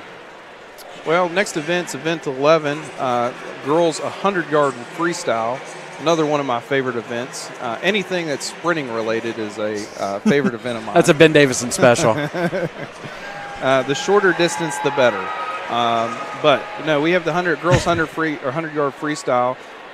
In lane 2, we have Langston Lilly. Lane 3, we have Savannah Lyons. Lane 4, we have Paige Fox. Lane 5 is Brianna Smith. Lane 6 is Myra Hicks. Lane 7 is Abigail Harvey. Lane 8 is Kylie Blevins. And lane 9 is it Jahida? Is that how you pronounce her name? Jahida? Jahida. I'm not sure. I'm not certain. I apologize. Jahida Hopkins from Beckley. And I once again, I have to apologize. I didn't read what school they're from, so I need to get a little bit more experience there. Hey, listen. Everybody makes mistakes, Ben, all right? No. So we have a very distinct lack of Harrison County representation in this one. We've got a couple here from Shady Spring, one from Grafton. We've got one Taylor County in here, and then we've got Pikeview, Beckley, 3 Beckleys, 2 Pikeviews. Mm-hmm. So we'll get started here in just a minute. Looks like the officials are kind of conferring, kind of getting set up for the 100 free. As soon as they get started, these 100 free races get rolling pretty quickly. So they want to get all the swimmers set up prior to the event to make sure that they are all teed up, ready to go. The last thing you want to do is be a healthy scratch on accident. The officials do their best to make sure that no kid misses their event. Do you know if it's still the rule if they miss an event, they're scratched for the rest of the meet? I don't know. I've ran into a couple of meets. I'm not sure if that's the officials' discretion now, or if you've already announced that the scratch has happened. You can, if you announce within the time. If you just don't show up to the race, I think you do risk potentially not being able to swim. Being DQ'd from the rest of the meet. And right a sudden, looks like lane 8 has popped out into the lead. That's Kylie Blevins. If you remember us telling you about that outside smoke, we're seeing a little bit of it right now. Yes, this would be considered outside smoke. She's from Pikeview. Okay. Pikeview coming in at a 1:36 seed time. So if she keeps this pace, it appears she's going to be going a lot faster for this. She's going to rip a lot of time off of this. Yeah. Looks like currently in second place we have lane 5, Brianna Smith. She's holding on to second place very well. Third place it appears to be, let's see here if I have my lane assignments correctly, we have Myra Hicks. And she needs to hold on to that because lane 2 looks like she may be picking up some speed on her right now. She is indeed. But right now it looks like she's holding on to third place pretty well. So Kylie Blevins comes in and finishes at a 1:13. Well, that's a substantial drop. That's 23 seconds right there. 23-second shave. I wish I could shave 23 seconds. Ben, you didn't have 23 seconds to shave off anything, all right? No, that was a great swim, and that's what happens sometimes at these regional meets. These swimmers improve throughout the year, and you'll see substantial improvement, especially at the regional meets, and that's where it counts. That's where you got to do it. This is really the first. So you're going to have your divisional meet before this, usually a week or two before, but this is the first meet really of the season, unless you have a big rivalry with another school or something like that. This is the one that you get charged up for. This is the precursor to states, and if you make mistakes here, you do run the risk of not actually being able to participate at the state meet. Mm-hmm. So this is the first out of the big stakes meets that you're going to deal with. All right, so we're here in heat 2. We have Emily Carter in lane 2 from Beckley. We have Abby Nestor from Charleston Catholic. Lane 3, we have Darby Freeman from Lincoln. We have Abby Such from Shady Spring. We have Morgan Turner from Liberty, Kendra Stolnaker from Philip Barber, Kylie Wall from Shady Springs, and Callie Bumgardner from Charleston Catholic. And I have to apologize. I'm not used to all these names with the high school. I recognize all the high school names. But these were not in our region. No, our region was a lot more localized. Furthest away from here being we had Elkins. In our region, we had Buchanan. We had all of the 6 high schools in Harrison County. We had Doddridge. We had Grafton, and that was our region. This is a very far-reaching region. We've got a bunch of teams from the south in this region now, so they must have done some sort of realignment. I wish this was the division when we swam, because I know that at the time we were there, Charleston Catholic had a ton of great swimmers. Charleston Catholic and Capital had some really good swimmers, especially whenever. Well, it looks like lane 7 right now is kind of solidifying her lead right now, but it looks like it's between lane 5 and 7. Hitting the flags a couple buoys right before lane 5. All right, so Stolnaker takes that for a win with a time of 1:13. Another fast time. 113 is what we saw in the last heat, too. Yeah, I know. That massive improvement. And in 5th place, we have, I have to mispronounce her name again, Such, Abby Such, with an excellent time there also.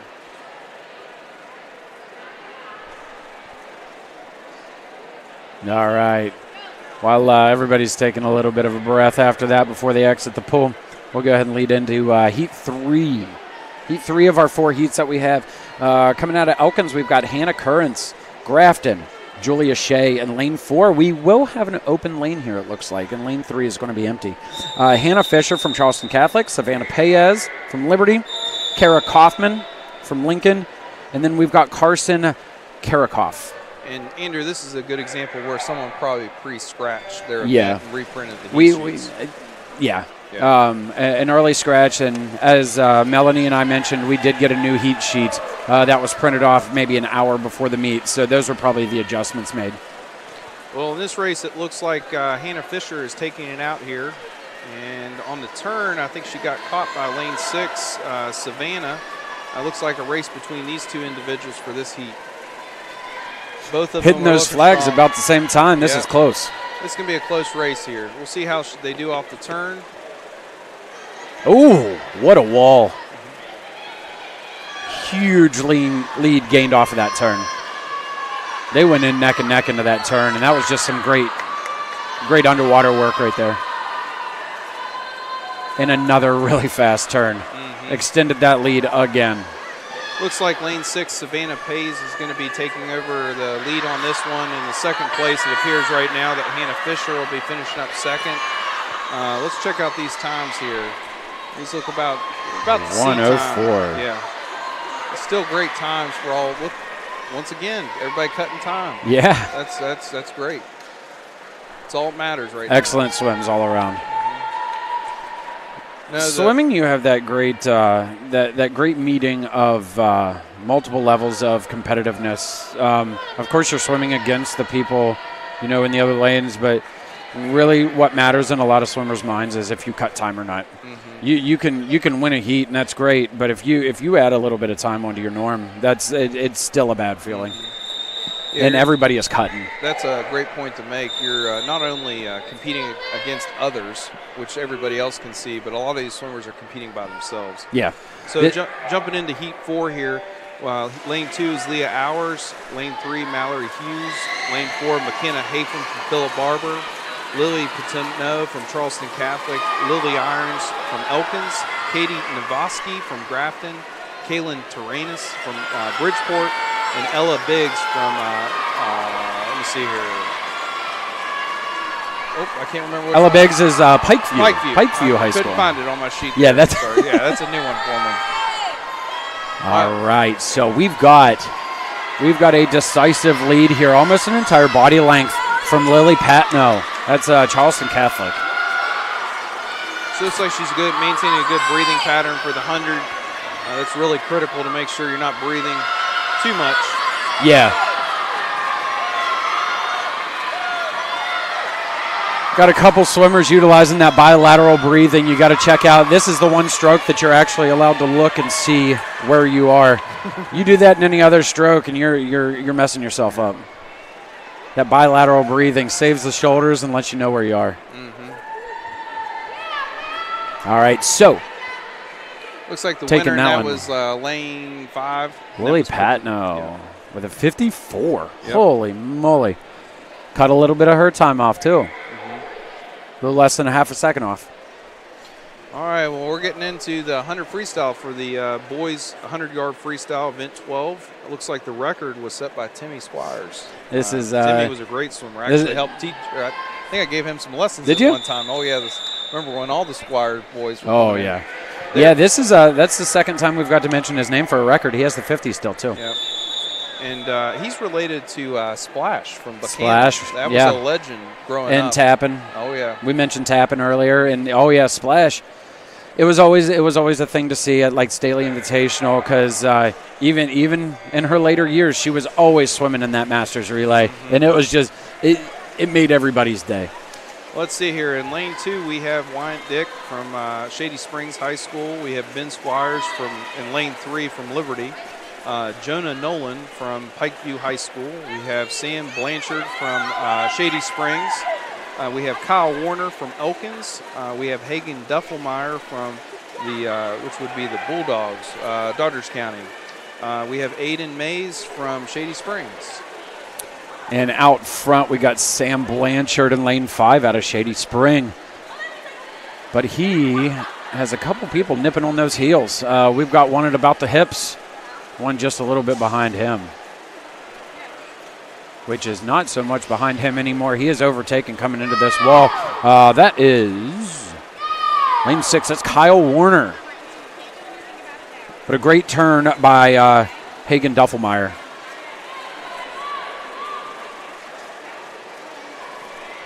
All right, extending that lead and finishing with a 108.74.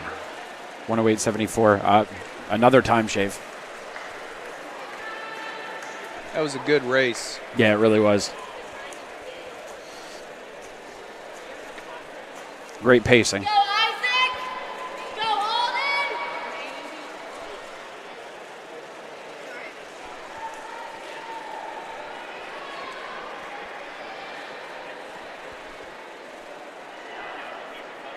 You got to feel for lane 2. It's never easy having a lane in between you and the next guy. Oh yeah, it's always a tough thing. You don't have anybody to gauge Looks where like you we had are. a scratch in that one, I believe. Yeah. And that's really tough when you're on by yourself on an island right there. Yeah. It's a tougher swim. Yeah, it really is. All right, looks like we're up here with Heat 2 of the boys 100-yard freestyle. Lane 2, we have Brady Swagger from the Bridgeport Indians. We have Gavin Wing from the Bridgeport. We have Isaac Pauley from Pikeview High School, and we have Obulion Perkins from Pikeview High School. We have Aiden Squires from Buchanan. Is that Buchanan? I believe so, yes. Yeah, Buchanan Upshur. We have Riley Bender from Buchanan Upshur. We have Braden Wetzel from RCB. And then we have Alexander Wharton from Beckley. All right, so my replacements here. I'm gonna round out this 100 freestyle, and then before we get into the 500, that will be the end of my time. We've got somebody that we've already mentioned here, Chris Hagedorn. I don't know if he likes this or not, but we still call him Critter. So he can't even hear us. But. Oh, I've told everybody that you prefer to go by Critter. I said I told everybody you prefer Critter. Yeah. But, yeah, Chris was the one that we were talking about, won the national championship down in Fort Lauderdale, Florida in the 50 free. And ended up going to trials and everything. Fantastic swimmer. I'm sure he can give you a lot more technical insight to what you're seeing on the screen than I can. So looks like lane 4 right here is going to take the lead and take the win. I believe they had the top seed time on this one. And set a personal best. Well, let's see here. Where are we at? Isaac Pauley, that's Pikeview. He was a 105. Oh, holy yeah. moly. He went sub-minute and seated at a 105. He swam a great swim right Incredible. Well, wonderful showing. Andrew, thank you so much. It's been a pleasure. So, all right, absolutely. So I'm going to let Ben take this over. Yeah. I'm going to hand off the mic to Chris Hagedorn. He's going to provide you with a lot of great insight. It was wonderful to do this, and I thank everybody who wanted me to be a part of this. So thank you guys very much, and I'll turn it over. Well, Andrew and Chris are trying to get situated here. I'm going to go ahead and take us through the next heat of the 100 freestyle. Lane 2, we have Cade Nestor. That's Philip Barber. Lane 3, we have Jonathan Mayer, Grafton. In lane 4, we have Oren Supton from Bridgeport. In lane 5, we have James Hadges from Bridgeport. We have Caden Minnick from RCB. We have Carter Zuliani from Buchanan Upshur. And then in lane 8, we have John McGee from Philip Barber. And then in lane 9, we have Samuel Griffith. And as the swimmers jump into the water, this will be our fastest heat of the 100-yard freestyle. Looks like we have lane 5 taking the lead right off the first turn. And still a stroke or two ahead right now is lane 5. Going into his second 50. We'll see how this pans out. We should see some shaved times.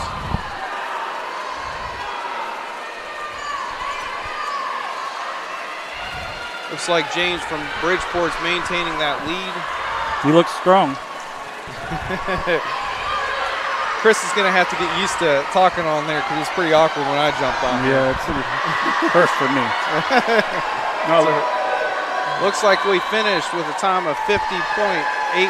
I know that was a little slower than his seed time. However, that should be a good placement for states getting ready for the regionals. So getting through the regionals to the state swim meet for good placement. Overall, great swims. Looks like we had some cut times across the board and a good swim. That's a tough race to be able to do right now. Well, Chris, I've been waiting for you to get on the horn with me. It's been a busy morning, buddy. I think you've been going to basketball games just like I have. And we have. Now it's here at the pool. Yeah, so it's truly an honor to be here with Chris. Chris and I have swam together since we were little kids. We have from Staley Invitational on up. Yeah, we the same relay that we swam on, I think the exact same relay, actually won a state championship. So it's a lot of fun to have us on, to be able to do this with him today. So it is. It's a lot of fun. I'm glad to be here with you. Yeah. So be a part of this. Well.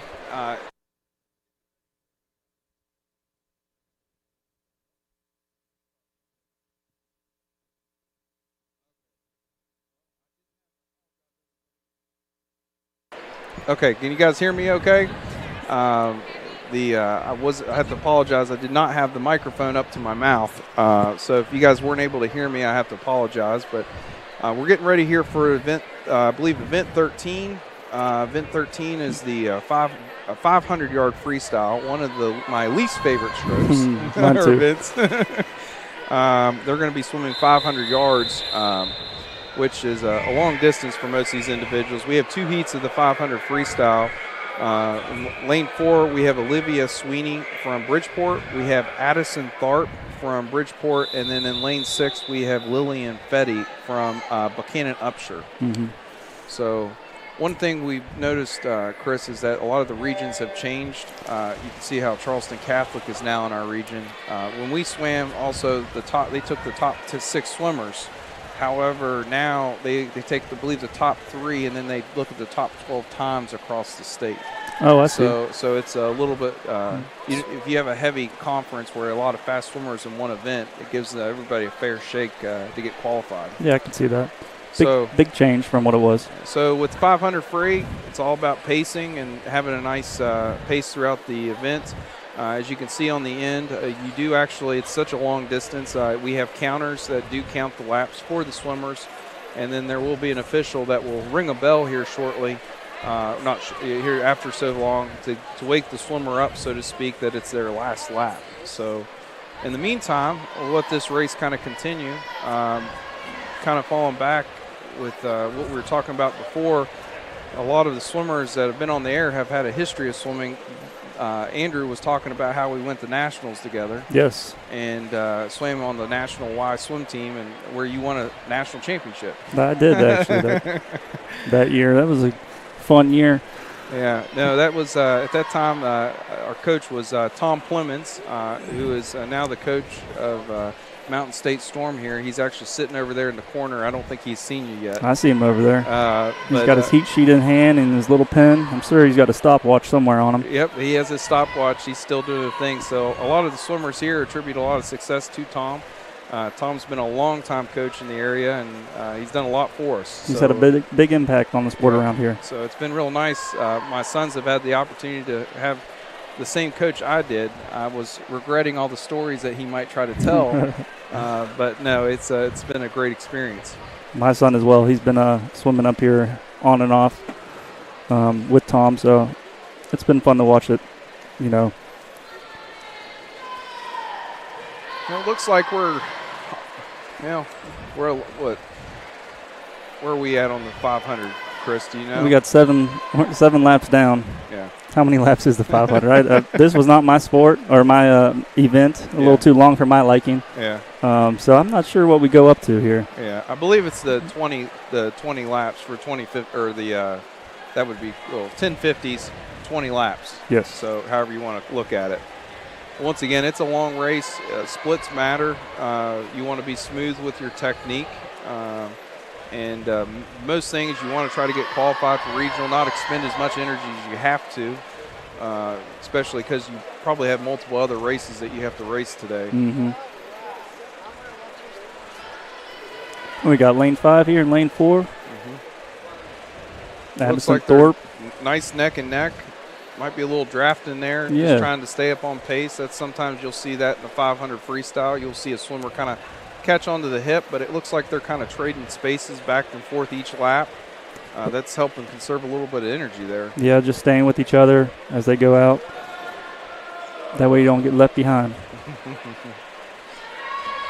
You know, when I was in college, my coach, Coach Quick, would, as part of the our freshman orientation, would make his sprinters from 1,000 freestyle. And that sounds terrible. It was terrible.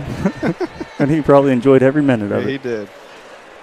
And while this race is going on, Chris, I think we were mentioning before that you swam at Bird, won multiple state championships, set multiple state records.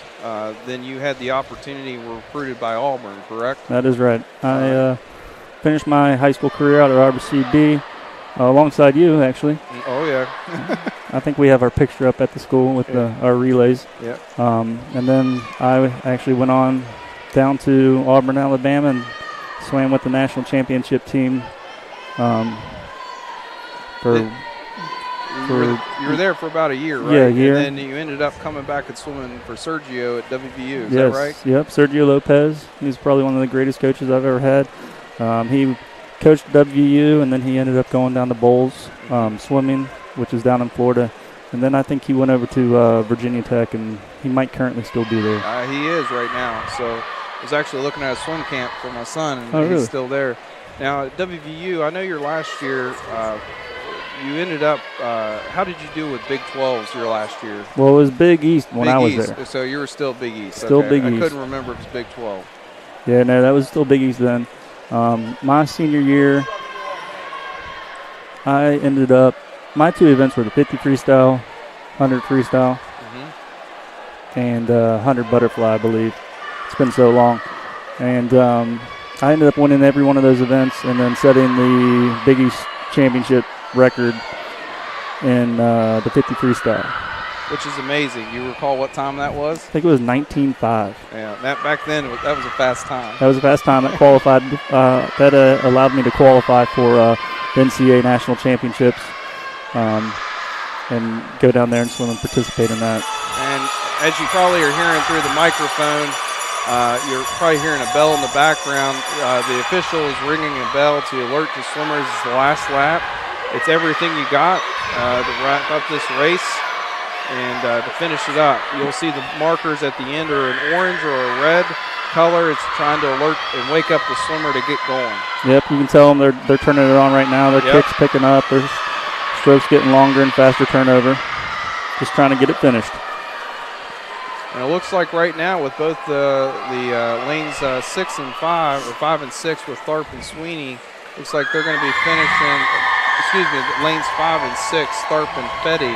Looks like they're going to be coming in at a 6:11 and 6:14, and that appears to be a significant drop from their seed times of 6:27 and 6:36. Yeah, that's a big drop. Yeah. It also looks like with Olivia in lane 4, it looks like she's going to be coming in faster than her seed time.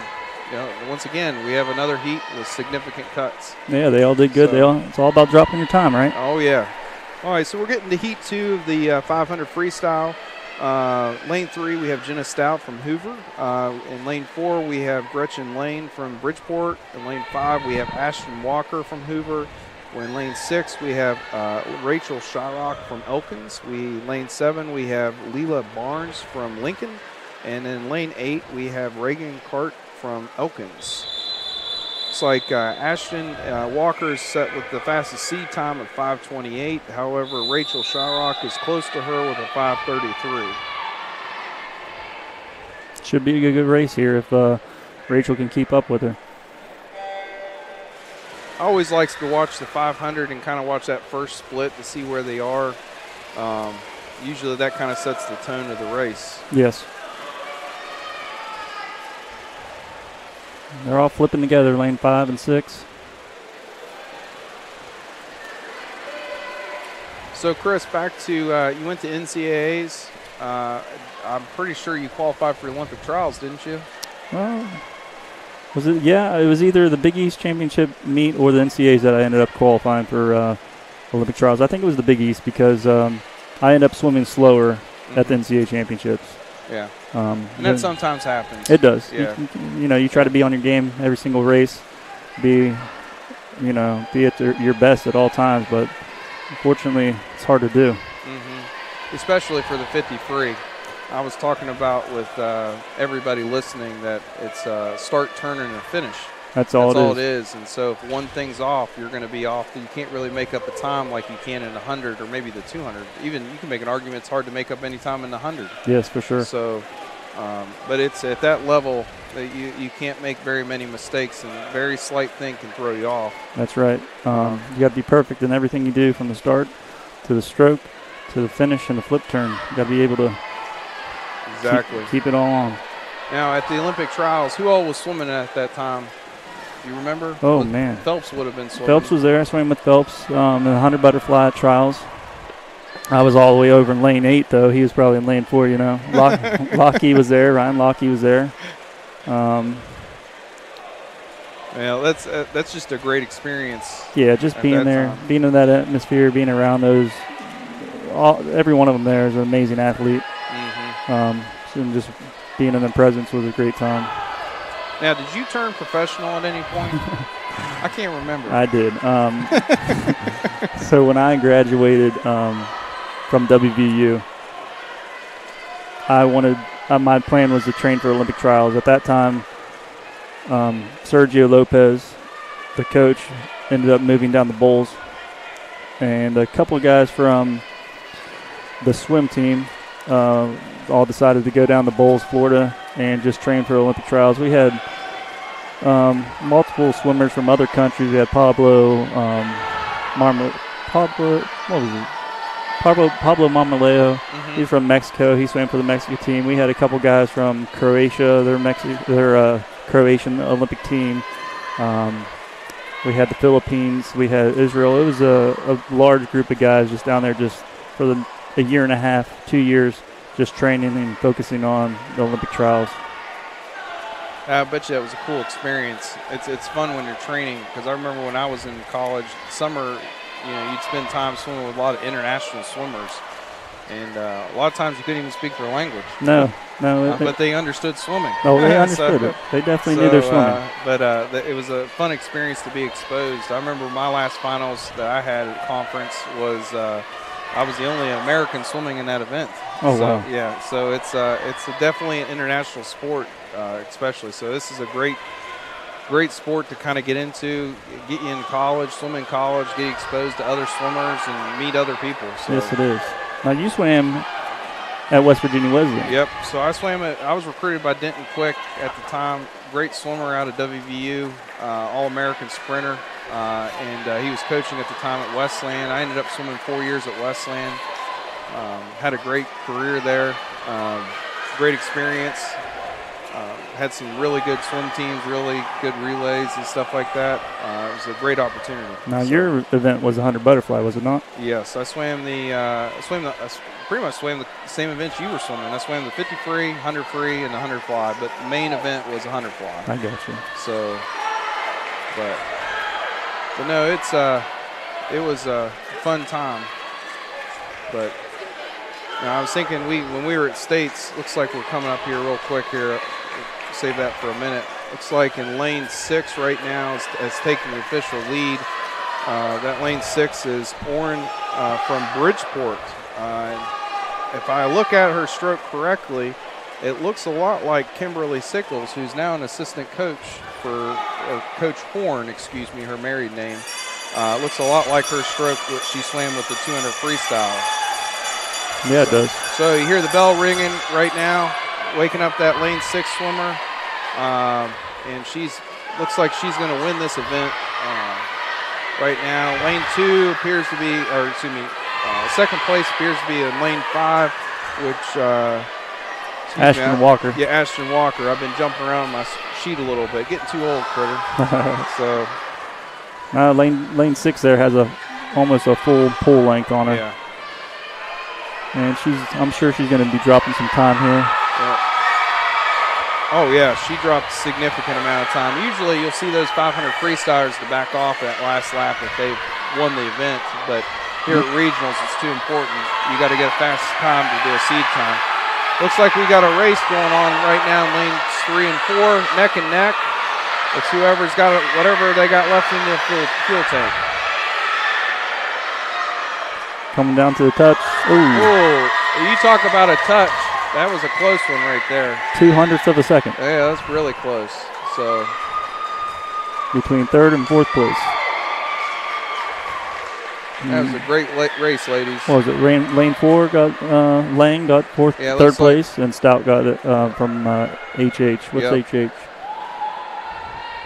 That's Huntington. Herbert. Excuse me. Herbert Hoover. Oh, okay. See, we're gonna struggle with this all day. The abbreviations are tough.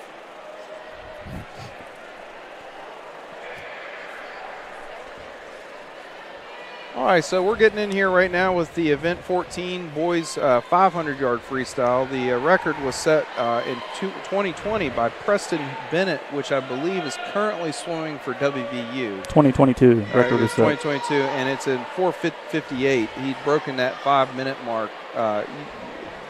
Those are some pretty legit times when you break the 5-minute mark. Yeah, it is. You're really moving when you're doing that. Yeah, so that'll be good. We see that potentially today. I don't see any seed times around that. However, you never know what would happen at regionals. So we could see some fast times. Yeah, there's a lot of time being dropped right now. All these swimmers from 10 seconds, 20 seconds, they're all doing great. Yeah, looks like in Heat 1, we have in Lane 4, we have Owen Dodd from Byrd, our alma mater. Lane 5, we have Owen Newell. And then Lane 6, Leroy Song from Bridgeport. Once again, I have to apologize to the audience if I mispronounce their last name. I am a horrible pronouncer of last names. So please tell me if I'm mispronouncing it or correct me if I'm wrong. But we're getting geared up here for the 500 freestyle for the men. Looks like we're about the 6-minute mark for most of these individuals. Looks like we have 2 freshmen and sophomores in this event, so it's a younger class or lower classman event. Looks like everybody's getting geared up. Hopefully the officials aren't getting too tired over here. I see Tristan sitting down right now. Yeah, so. it's kind of tough when you got to stand all day like this. It's a little humid in here. Yeah. It's a little bit more difficult to get disqualified on the 500 freestyle. Not a lot of room for error in the sense that, it is freestyle unless you just don't touch the sides. Can you get disqualified? I mean, I guess if you do touch the bottom of the pool or, jump in someone else's lane, you might get disqualified. Right. Yeah. Other than that, it's pretty straightforward. Yep. So we got a slight break going on right now. Looks like the officials are conferring. I don't know if they're changing out officials right now. But we're going to get started here very quickly.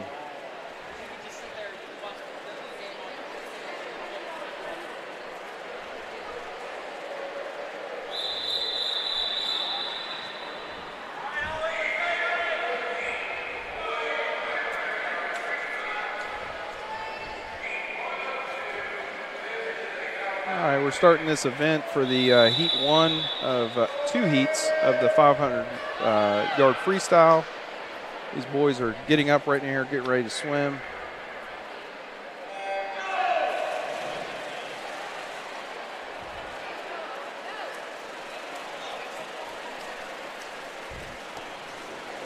Yeah, looks like we have a good race here.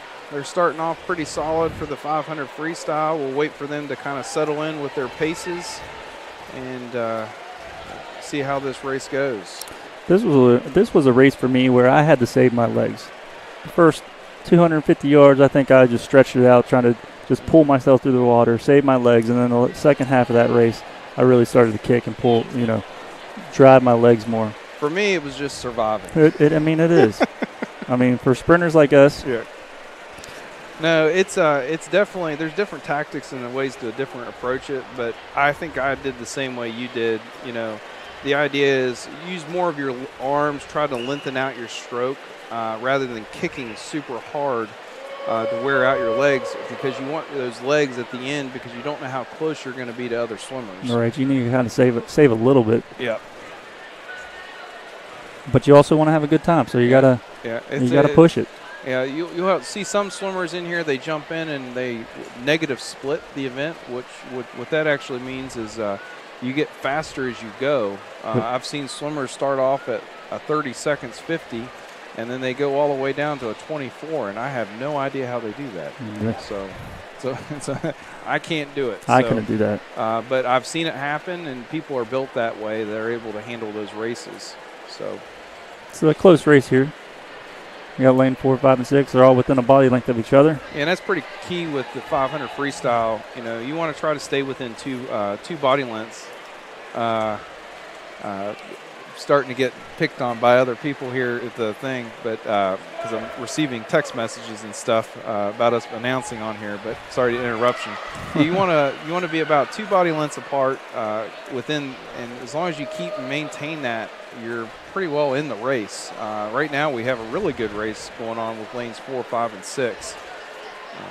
Lane 5 is leading that, Norwell, and then lane 6 is we just passed him on the turn and got right next to him. Yeah. So that's what, Leroy Song? Yeah, but I wouldn't rule out lane 4. Looks like his coach has given him some good instruction. That's something else that happens in the 500 free that you don't see with other events.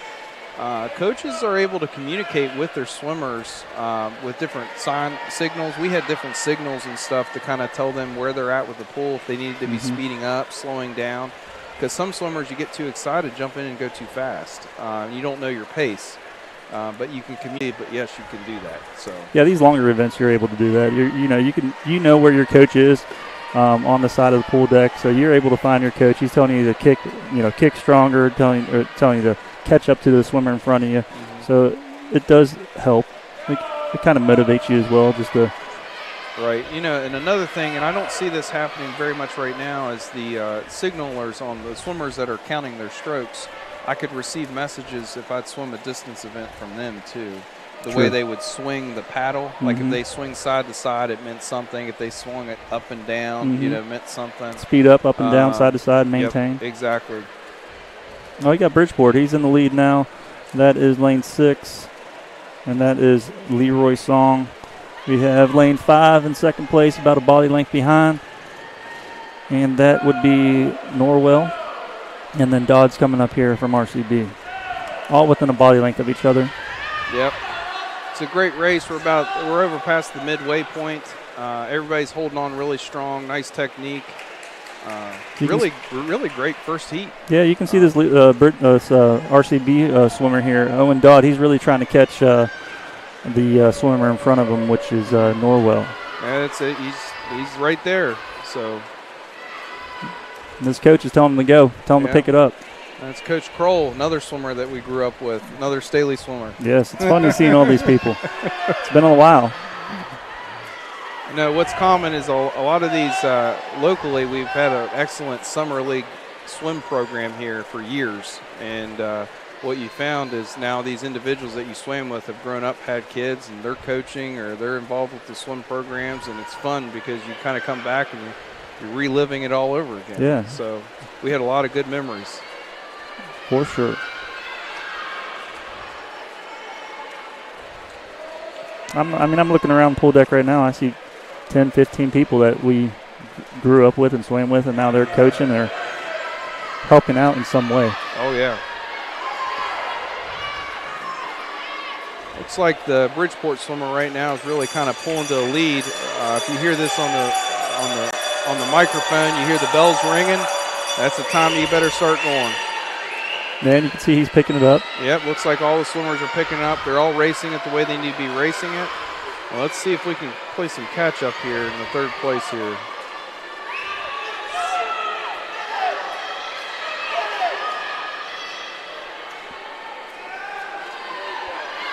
And it looks like right now, Leroy is going to be winning this event.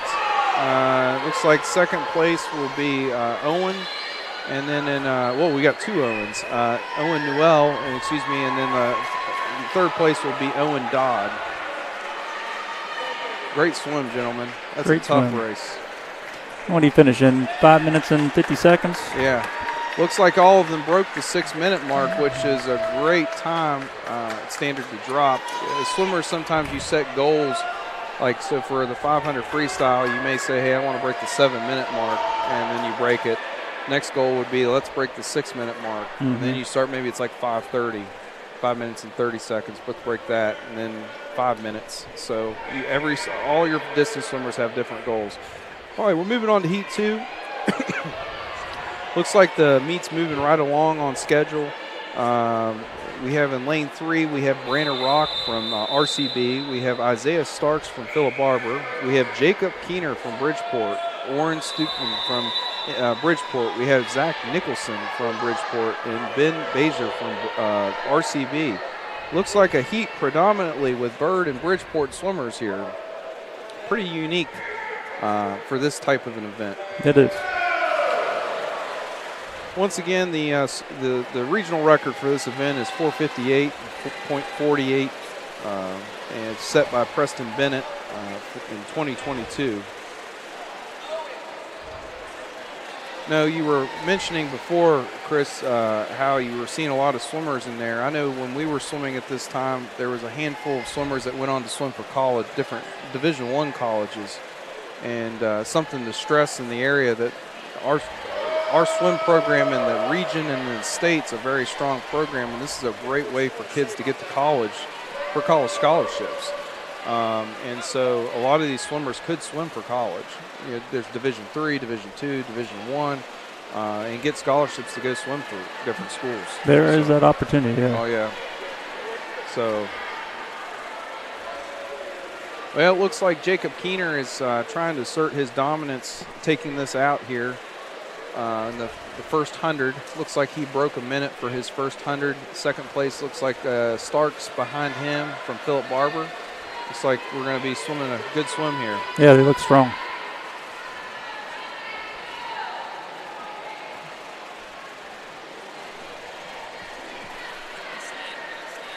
Yeah, we got the Philip Barber swimmer here. Starks sticking with the Bridgeport swimmer, Keener. About a full body length ahead of him. And you'll also notice Jacob's brother is swimming in college right now.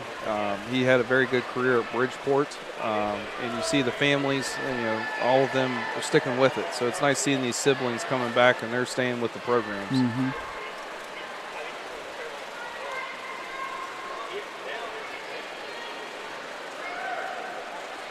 This Bridgeport swimmer looks like he's going strong. I mean, he's wanting to set a good time here. 5 minutes and 14 seconds is his seed time here. Mm-hmm. And that it's a great swim. Looks like he's got a nice pace going. He is breathing. If you notice, he is breathing every stroke. That is a technique that you can do. Some swimmers like to alternate their breathing patterns on freestyle or for longer distance freestyles. Other swimmers like to get that every stroke. Mm-hmm.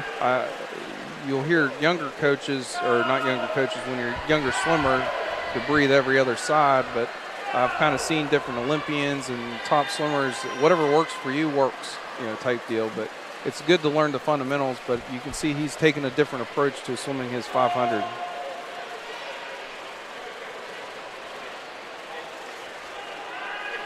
He's looking strong. He's pulling away with every lap. You know, what's nice at this facility, Chris, is you can kind of see your split times. You have that nice scoreboard here at the end, and you kind of monitor how everybody's splits are going on, which is really nice. Way different than it was when we were around. Yep. Back then, they only had little stopwatches, That's right? No, they had different timing systems and stuff, but this is nice having kind of on the board. You can see your split times. Makes it a little easier to see it, but sometimes I like just doing the old-fashioned way. Yeah. Seeing how close I am to the stopwatch. Yep.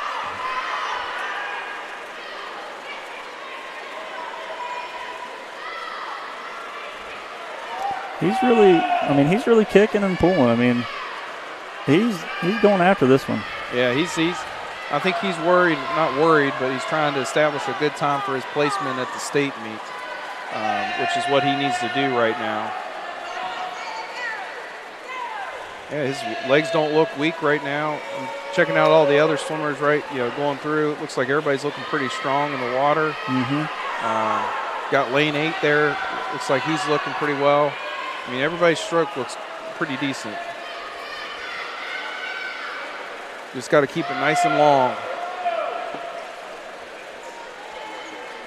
That's another thing. These long races like this, and this swimmer here, breathing every stroke, you kind of need, for me, I needed to breathe every stroke. Otherwise, you get oxygen deprived, your lactic acid builds up, and you're just hurting. And that's such a long race that, I mean, you're going to be hurting for a long time. Yeah, that's a big deal.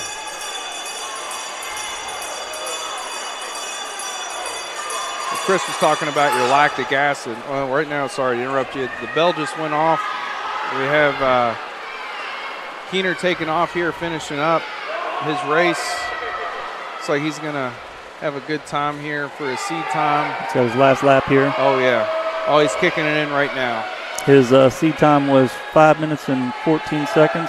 He may be just slightly slower this time for this race, but I think he'll be teed up pretty well for the state swim meet. Yeah, I think so. He looked good. Looked strong. Yeah. Looked real strong. Well, let's see the rest of the swimmers, how they paying out here. Is it lane 6 coming in second place? It looks like it, yes. Finishing up strong. There you go. Good placement. Lane 6, lane 4. Looks like top 3 seed times, ended up placing accordingly.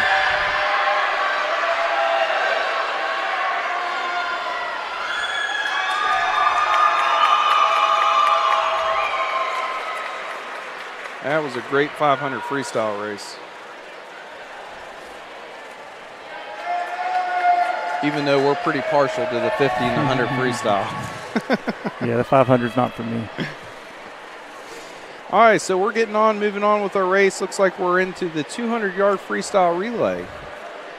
It's been a couple years, but this is an event you and I had swam together. Yes. So it was a fun event. We were fortunate to be state champions in this particular event. Looks like we have the girls 200-yard freestyle relay. We have in our first heat, we have 4 teams. We have a Pikeview High School. Then we have Shady Springs High School in lane 5, and then in lane 6 we have Liberty.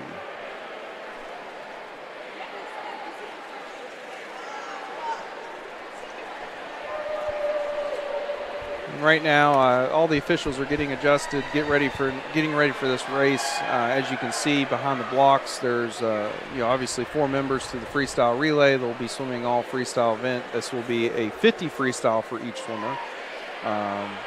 The event is a fast-paced event, so I think the judges are making sure everybody kind of is getting lined up because you got to be ready to go. Yeah, you want your 4 fastest swimmers. Yep.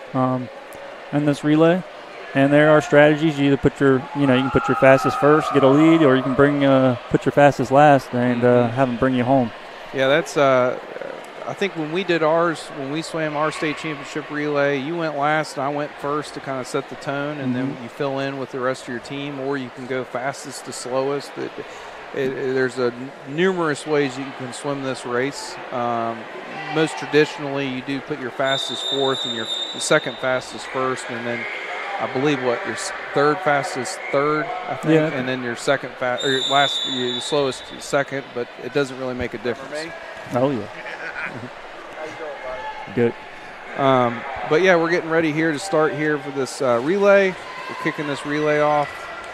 These are always fun to watch because it gets ultra competitive between the different high schools.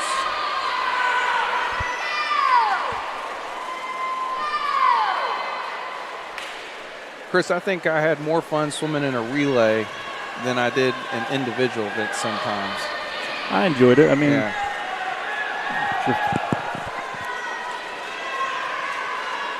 It's a unique event. Looks like Liberty was first to touch the wall. Followed by lane 4, which was, Pikeview? Yep. Now, if you notice real quick on the screen, if you notice there was a couple different starts there, you're allowed to do what's called a relay start. You don't have to get down in position. You can keep your arms up and kind of swing them around to get as much speed as you can. The only key with that is that your feet must be still touching the block before you leave the block, before the swimmer touches or when the swimmer touches the wall. Yes. So you can kind of step into that start. And you can see the officials kind of bending over right now. They're kind of watching for that to make sure there's not any illegal starts. You don't see that as much. You'll see that more at the state swim meet because it's an all or nothing type deal. People are wanting to try to win as much as they can. They get excited, might leave a little bit early, but it's all about timing. Yes. And you'll see some of these swimmers will practice days and days and days on just timing of coming into blocks. So I know that's what we used to do. Yes, that is. We got Pikeview coming in, touching the wall. Oh, right behind Shady Springs, right? Let's see here. Lane 5. That was Shady. Well, I think Shady Springs is in the lead right now. They are now, yes. It's neck and neck between Pikeview and Liberty. This is the last leg here, and she is turning it on. Good flip turn. Good breakout. Let's see if she can finish hard. Looks like Shady Springs is going to take this one. I don't want to speak too early.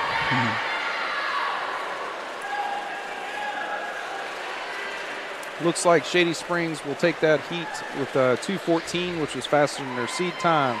Lane 6, Liberty, and then followed up with Pike. Moving on over to Heat 2. Heat 2 of 2. Looks like Lane 2 is Lincoln. Lane 3 is Charleston Catholic. Lane 4 is Buchanan Upshur. Lane 5 is Hoover. Lane 6 is Elkins. Lane 7 is Grafton. And Lane 8 is RCB. Now this event will be a little bit more exciting in the fact that you have 8 different relays in this one.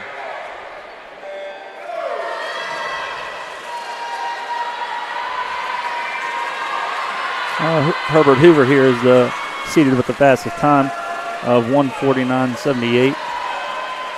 We'll see if they can better that.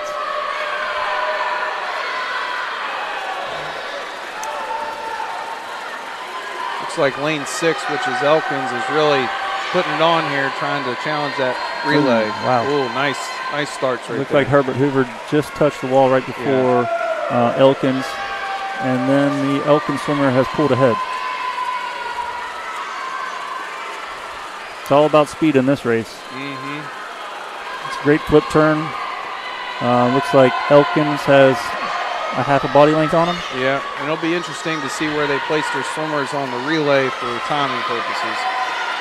Lane 6 had a little slow start. We'll see how if Herbert Hoover could take advantage of it. No, she's moving. Got it. Yeah, she is. She's pulling ahead. She's got almost a body length on her now. And it looks like this race is really between Herbert Hoover and Elkins right now. But close with third. It looks like we have Grafton and Buchanan Upshur. Looks like Elkins going to touch first for the last swimmer to go in the water, and followed by Herbert Hoover's last swimmer into the water. That swimmer from Herbert Hoover is going. She is, but Elkins, she got a great start. Yeah. She increased her distance on her. But Herbert Hoover, she's trying to pull her in here.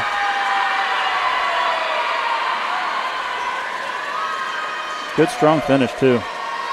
Looks like it's lane 6, Elkins at a 1:47.51. Yeah, that's faster than the original seed time of 1:53.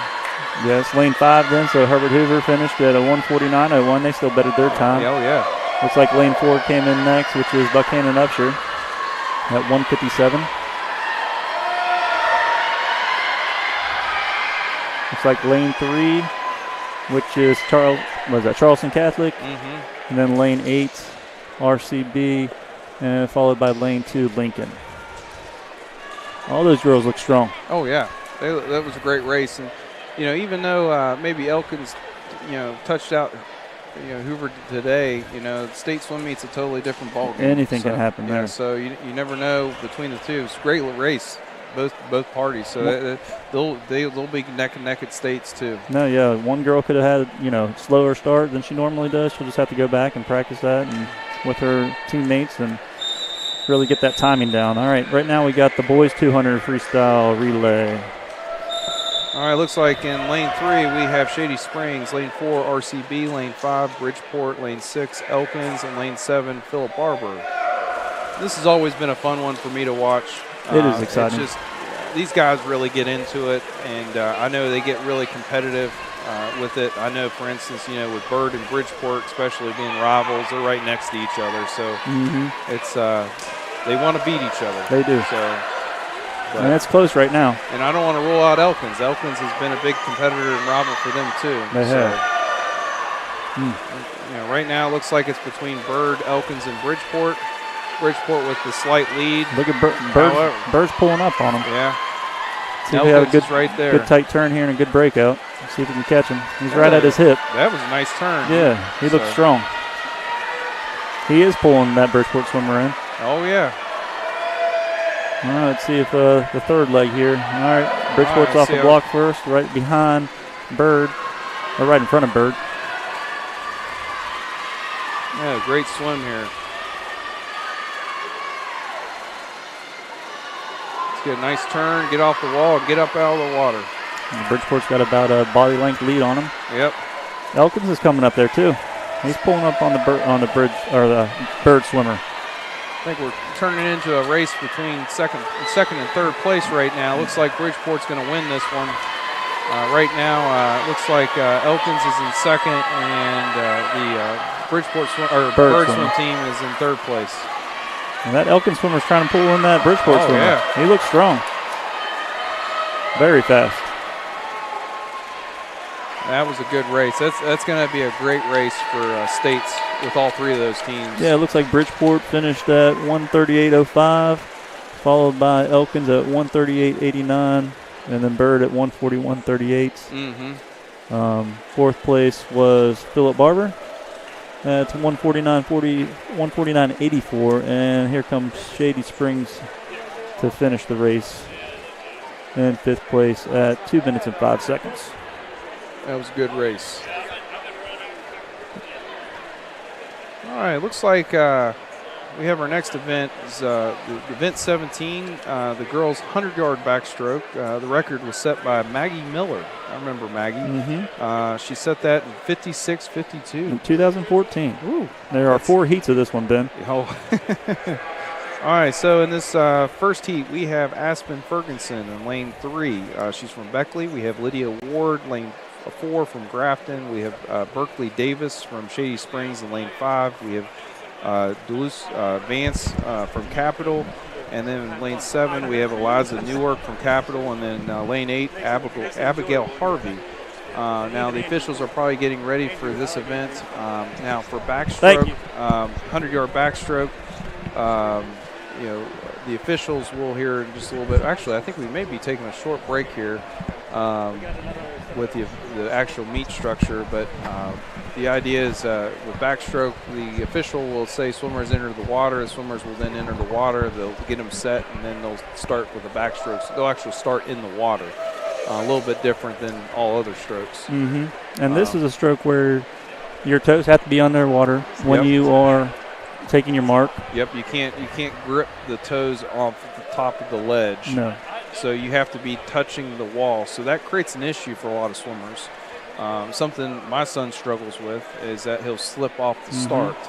And so you have to be very well trained on how you set your feet and place your feet on the wall, or you're going to slip. Yeah, because we've all had that problem slipping off that wall. I think I came to when I was swimming backstroke, the few times I did, I think I literally staggered my feet, so I had one higher and one lower just so I wouldn't slip. Now, one of the tricks I learned was instead of reaching up to the bars, which a lot of swimmers do, I actually reached them.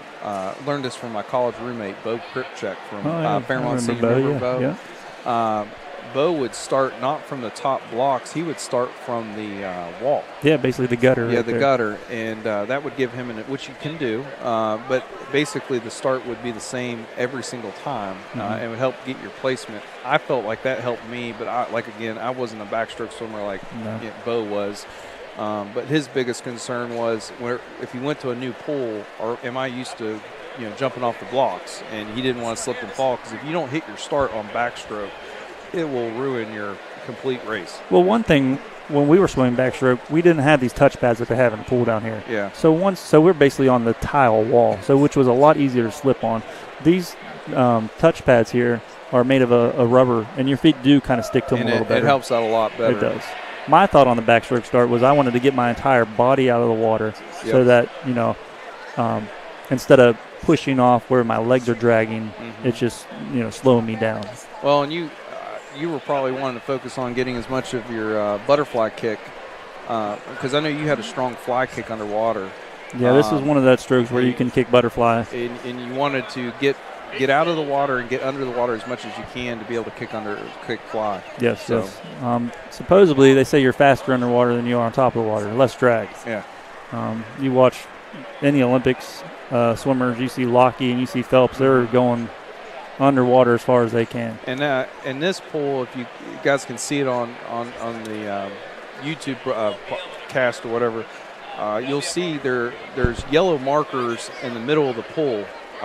And basically those are the signal to tell the ref that you have to come up out of the water at that point. So you can't just swim underwater all the way across. That's what, the 15-yard mark? It's a 15-yard mark. Yeah. And so, but if you go to these bigger time competitions at nationals, you'll see some of these swimmers where they just go underwater. The whole time, and they're only doing maybe 3 or 4 strokes. Oh, look who this is. I can't hear you, but I guess I'm talking. You are talking. This is Patrick Snell here now. You do all talking. I think you guys set this up. 2 Bird and a Bridgeport. Well, we had to, That's where it's at. Let you know where you stand.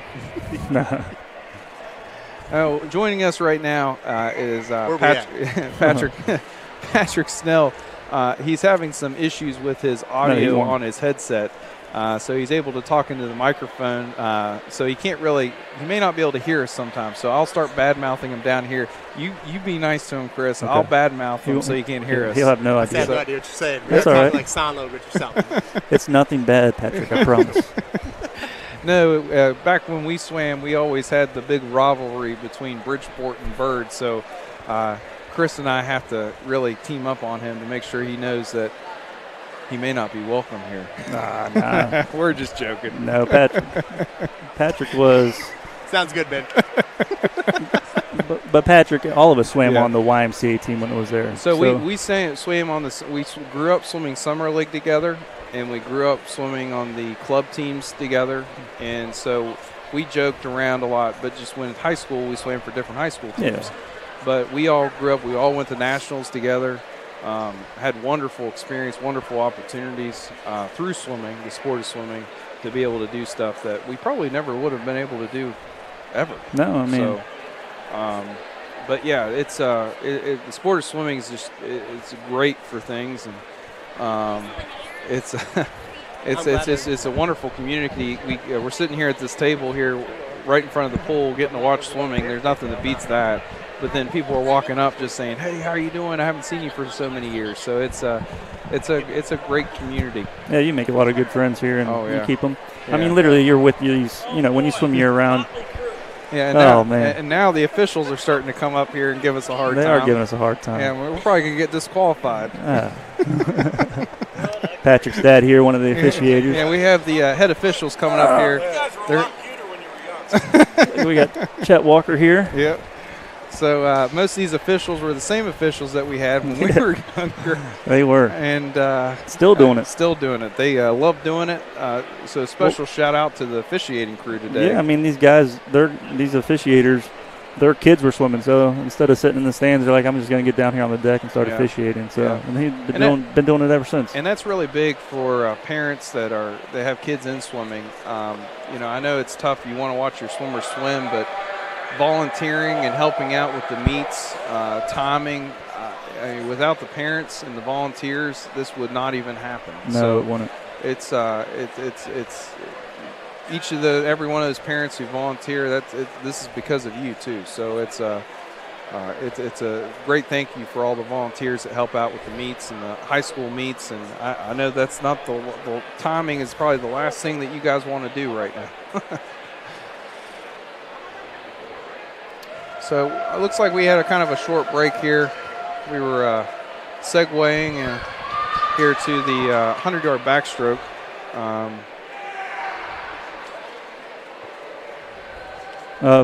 What is this event? 17 women's 100-meter backstroke, 100-yard backstroke. Excuse me.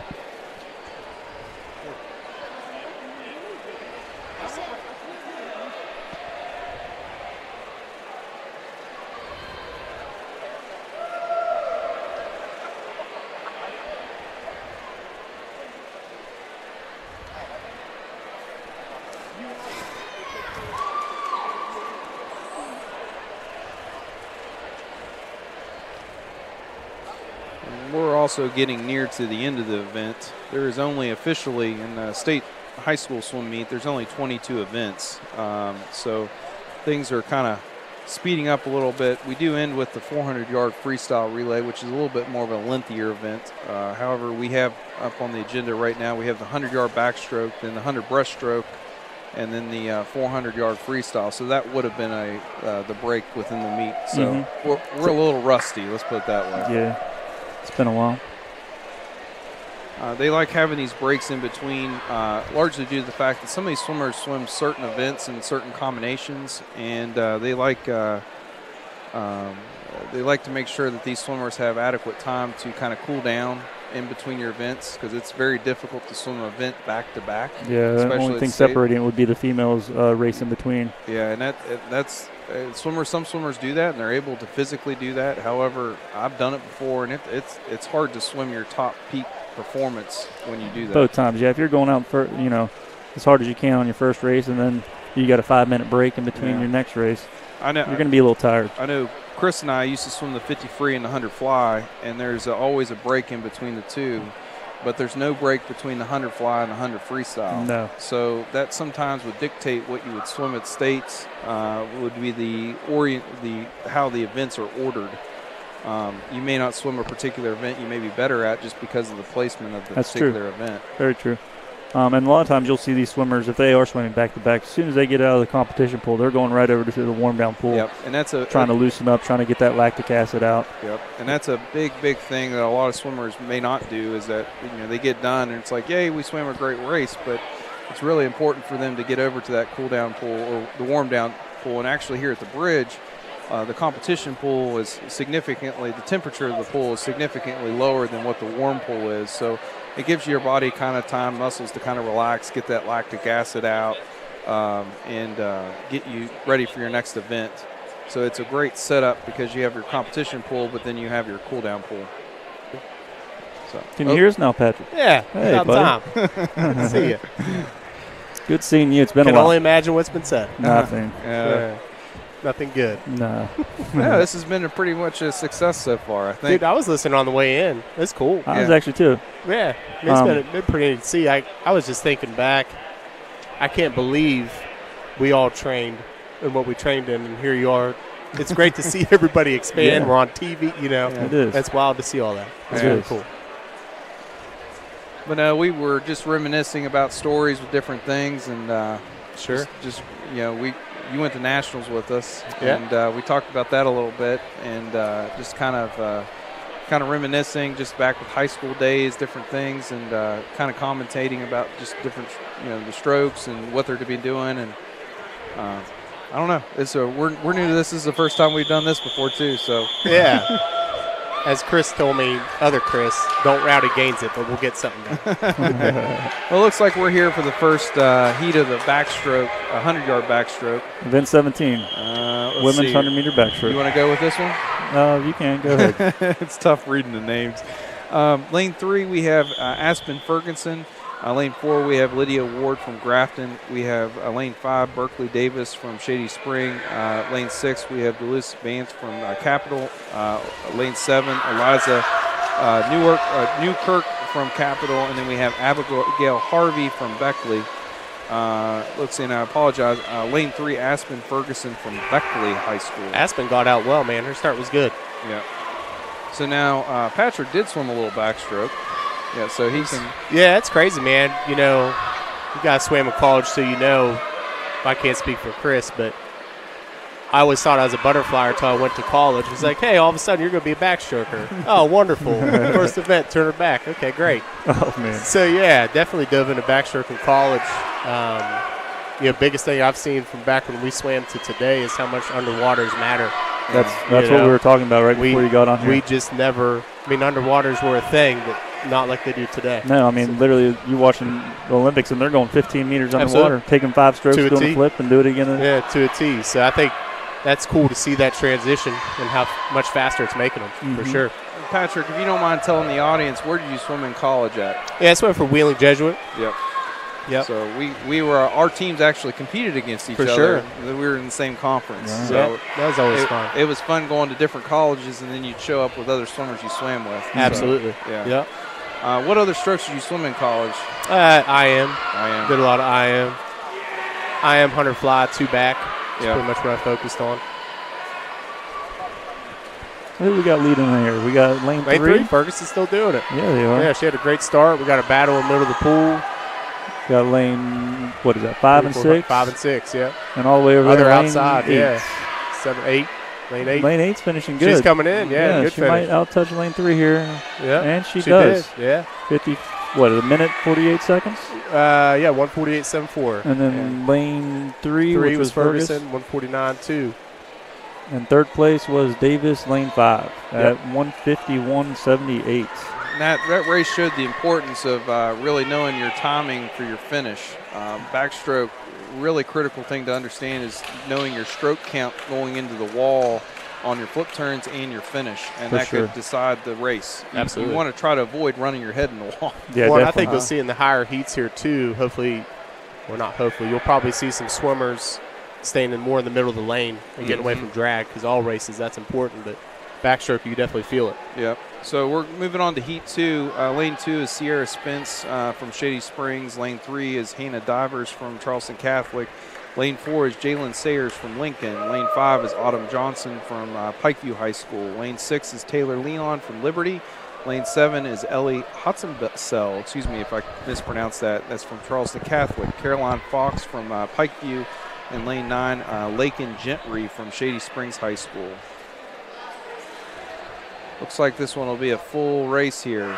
The top seed is going to be Johnson with a 126.99 or 69, 126.69. Yeah, all within about 15 seconds here. Should be So a good one. this should be a good race across the board.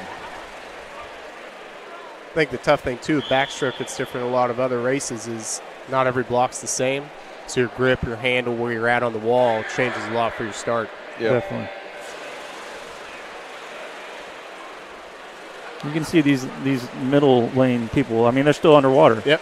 They are utilizing that butterfly kick Absolutely. and just driving themselves underwater. And she just broke out, and now Yep. she's doing her backstroke. She's right under her flags, which is important on Perfect. backstroke. I mean, with backstroke, these flags they have here, there's a reason why there's flags here, right? Yep.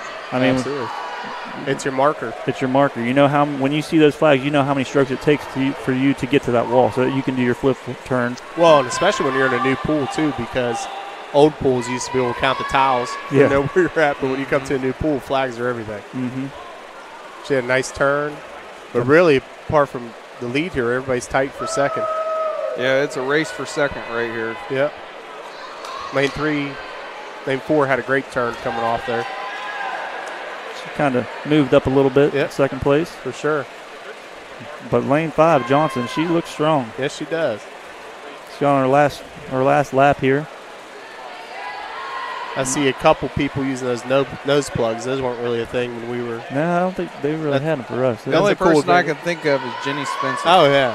from Doddridge County that Yeah. used to do that. Absolutely. Yeah, but no, some swimmers don't like the feeling of the air going up their nose when they do their flip turns. So Lane they'll- 5 coming in. Yep. Finish 125.05. Second place. She bettered her time, Looks like we got lane 4. which is Sayers, Yep.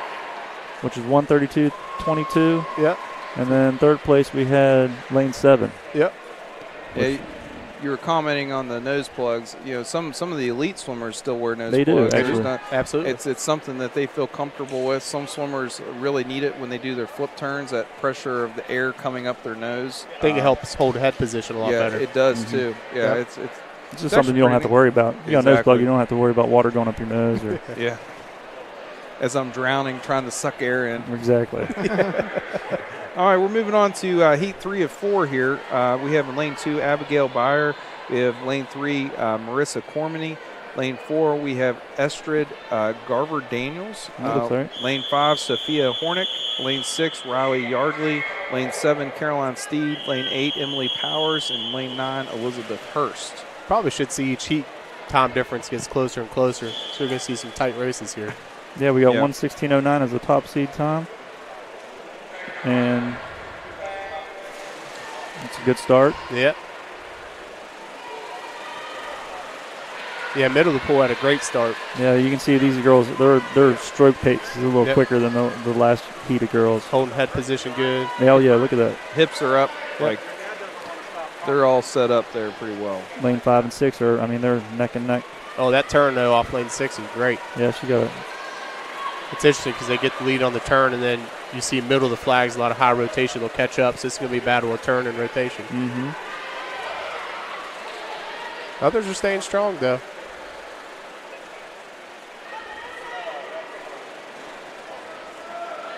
Yeah, lane 6 got a body length lead now.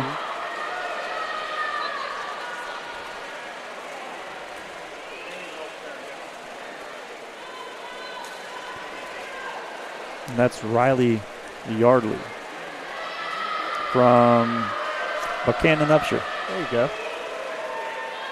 Good old Sunny Buck. Yeah, right behind her we got Sophia Hornick from Elkins. She looks like she's going to coming finish in second strong, here. We got lane 4 finishing strong. Yeah. You're going to round out top 3 there. Mm-hmm, that's your. So what is that? We got Third. Buchanan Upshur, and then first place, and then Elkins in second and third place. Nice.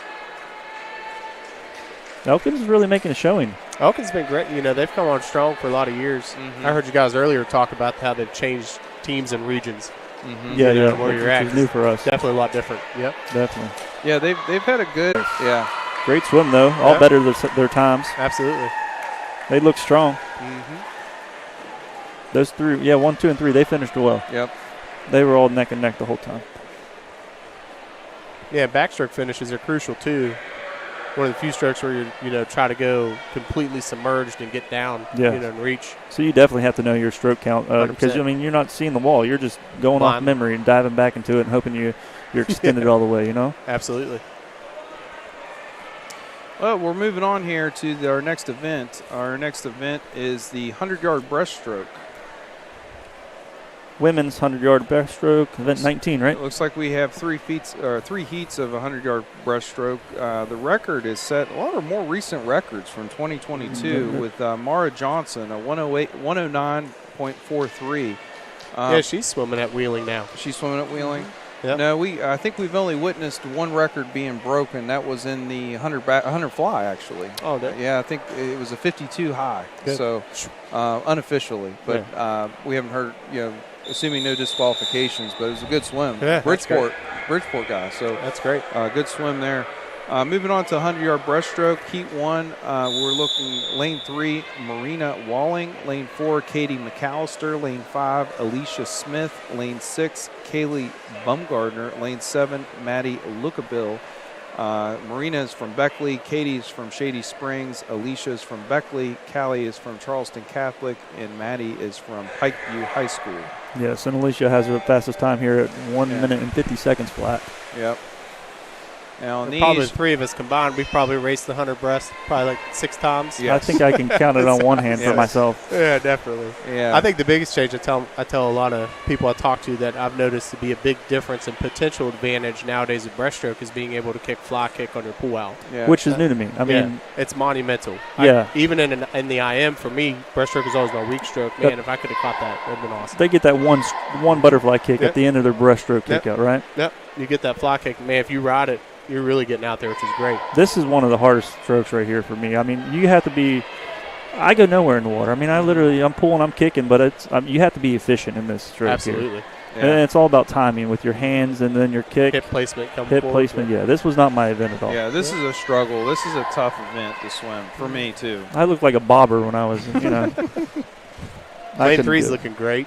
You got a nice, consistent stroke there. She was looking strong. Yeah. This is her last lap here. Lane 7's close by. Yep. Middle's looking good. Good pull out. Yep. See, she didn't utilize that butterfly Right. kick, though. You got it. Well, some of it could be lungs on the last turn, too. True, right. But if you can utilize it, it's great. Yeah, it looks like lane 3 is going to finish here first. That's Walling. Yep. And She's she's probably gonna from cut some Beckley. time off, yeah. she is. And then we got lane 7 over there, which is Lookabill from, what is that, Pikeview? PV? Yeah, that's PV. Pike View. Yeah, Pike View, yep. Yeah, so lane 3 finished at a 1:30.01, which is, look at that. I mean, I guess she entered with no time. Well, it's best time. Yeah, still that's her best best time. time. Yeah, Yeah. her time, and now she has a Could best be time. solid because look at the middle heat. She's going to place That's true. pretty right up in there, so that could be That time would put her in first place of the second heat. correct. Yeah. I mean, you may not qualify. I mean, she's what, freshman? She is freshman. Freshman. Yeah. So, So like, that's great. You know, goals for her would be next year as you work your way up to try to get to the next heat. Mm-hmm. You know, beat the next heat. So as you get older, you qualify for that state swim meet. Yes. So you just keep working harder, setting those goals. That's great. Now, breaststroke's also notorious for disqualifications. Oh, buddy. There's a lot of stuff that you can do wrong in between the flags, so to speak. So Well, I see the officials yeah. conversing over there. It might be somebody they're talking Yeah, about. so they there's a lot of different things. It's a very tedious stroke, and also a lot of things you have to do right, or you will get disqualified. You have to make sure you're doing the pull out correctly. Your legs have to come together. Yeah, so there's this is usually a high disqualification area in swimming. A lot more so than freestyle. Yes, yeah. Freestyle, as long as you just don't touch the bottom, you're okay. Yeah. But breaststroke, if you're not doing the stroke right, you're going to get disqualified. Heard you guys talking earlier about fast pools. Yes. Did you all have favorite pools that you liked? You know, the biggest difference with these fast pools, we grew up swimming at the YMCA. It was literally just a square. Yeah. No gutter system. Here with the gutter system, you have any wave that is made during this race is going flowing right over to the gutter. It's not going to be bouncing off the walls. Yep. The pools are deeper, so that when you're kicking, the current is not bouncing off the bottom of the pool. Sure. I think most of the pools they make these days are, Yeah, they're going to be pools. faster. The Bridge did a great job with this pool. I mean, Yes, they did. Very fortunate. I think it was always tough. You were talking about nationals. It was always tough, training wintertime inside, and then all of a sudden swim backstroke in Fort Lauderdale. Yeah, And looking that at the sun- sky. Oh, man. You I caught get me off lost. guard. Yeah. I had no clue what I was doing that I first get time. disoriented. Yeah, for sure. You have no idea where you're at. Yeah. All you're doing is looking for the flags. Now, what's nice about this pool, though, is you're able to go yards And meters. and then also meters. Yep. Yes. So when they switch over to summer, you start swimming 25 meters rather Absolutely. than 25 yards. So this pool can be converted in both ways. And that's a big advantage for the area. It's good for the area. Yeah. Absolutely. I mean, I don't know. Most people may not know, but during the wintertime, we are swimming yards. And then during summertime, you're swimming meters. Short course, long course, yeah. Short course and long course, which is a 25-meter pool and a 50-meter pool. And then in college, you'll mostly be swimming. I feel like this used to be a rule, Kristen. Tell me if I'm wrong. I know that for nationals, we would swim yards. But for Olympic years, would we swim meters? No. So we did two nationals, right? We had the YMCA nationals, which was yards, Right. because that was swam during the winter. And then we went to USA nationals, Right. which was then converted over to meters, right? Because that took place during the summertime. And that's completely different swims, too, when Oh. you're swimming 50-meter pool versus 25-yard. It's what, 6 feet longer? Yeah. And those 6 feet matter. I mean, they hurt. Especially not having the wall when you need it. And Yeah. everything else. Yeah, absolutely. All right, we Let's got see here. heat 2. Yep, heat 2. Heat 2, women's 100-meter breaststroke. Let's see here. We have in lane 2, Jada Hopkins. Lane 3, Mackenzie Murphy. Lane 4, Carson Karakoff from Buchanan Upshur High School. Caroline Steed from Grafton. Kendra Stallnaker in lane 6 from Phillip Barber. Lane 7, we have Hannah Currents from Elkins. Lane 8 from Jalen Reams from Elkins. Lane 9 from Beckley, Presley Gerald. And excuse me, for lane 2, Jada is from Beckley. Mackenzie in lane 3 is from Liberty. I like seeing, too, a lot of the other schools. For me, anyways, I haven't, rather they didn't have a swim program when we were, growing up, but now seeing a lot of success coming out from a lot of these other schools is great. When we were swimming, Grafton didn't have a team, right? Exactly, yeah. And like we said, the region has changed now with Pikeview being included. Charleston Catholic. Charleston Catholic's now in this region.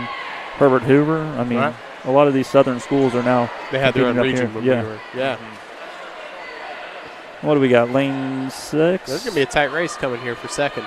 Lane 6, Stoniker is in the lead. Yeah. She's got, good 3 body lengths on her? Yeah. She looks strong. Second's going to be tight here. Yeah, we got four girls battling for second here. And lane 7 just has a half a stroke lead on her, it looks like, and that's Currents from Elkins. Let's see which one can push through the pain and finish. Looks like lane 7. Looks like lane 6 is going to take it. Lane 7's got into second place. There we go. And lane 5 in third place. Good race there. Everybody's within something really close there. Well, like I said, the swimmer from the first heat carrying over with her time, I think still would have won. She would have won that heat. Yeah, that's great. She finished in 1:30, and the fastest time in this heat here is 1:32. So that's tough to think about a meet like this too. Even though you won your heat, you don't know what was before you. So yeah, that's true. I mean, when you go into it, you know you got to swim your fastest. Absolutely. And you don't have those people in the race with you that have close times. So if you are the fastest, you're going to have to push past that. Yep, that's exactly right. So we're moving on to Heat 3. Lane 2 is Chloe Foreman. Lane 3 is Ella Biggs. Lane 4 is Lily Anger. Lane 5 is Lily Patino. Lane 6 is Emma Yveje. Lane 7 is Isabel McGrady. Lane 8, Sully Grassi. Lane 9, Samantha Shea. Once again, Chloe's from Hoover. Ella is from Pikeview. Lily is from Elkins. Lily Patino is from Charleston Catholic. Emma is from Elkins. Isabel is from Doddridge County. Sully is from Philip Barber. And Samantha is from Buchanan Upshur. And this one looks like it's going to be a good event here. Looks like the fastest seed time is lane 5, Lily Patino from Charleston Catholic. Looks like she's had some fast seed times before. 110, that's fast. And holding those. 110 is a fast seed time. Followed by Emma, lane 6, with a 113. And it looks like third and fourth are pretty close with a minute 17. So this should be a good race for the first, for all the swimmers involved here. Looks like there's an officials meeting real quick. I'm not sure if there was a previous disqualification in the previous event. However, sometimes there is a delay with the officials having to make sure they make appropriate notations if a swimmer is disqualified. I mean the difference between moving on and not, so it's huge. And the officials here, they do a good job. This crew does a really good job in the sense of making sure that if they see something, they want to make sure that it is a real disqualification. They don't want to just arbitrarily do something and get someone out and they lose their opportunity to swim at the state swim meet.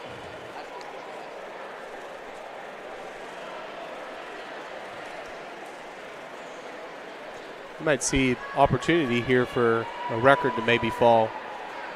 Lane 5's about half a second off of it. She is a half a second off. 109 and 43 is the record. Yep. And her seed time is 110 flat.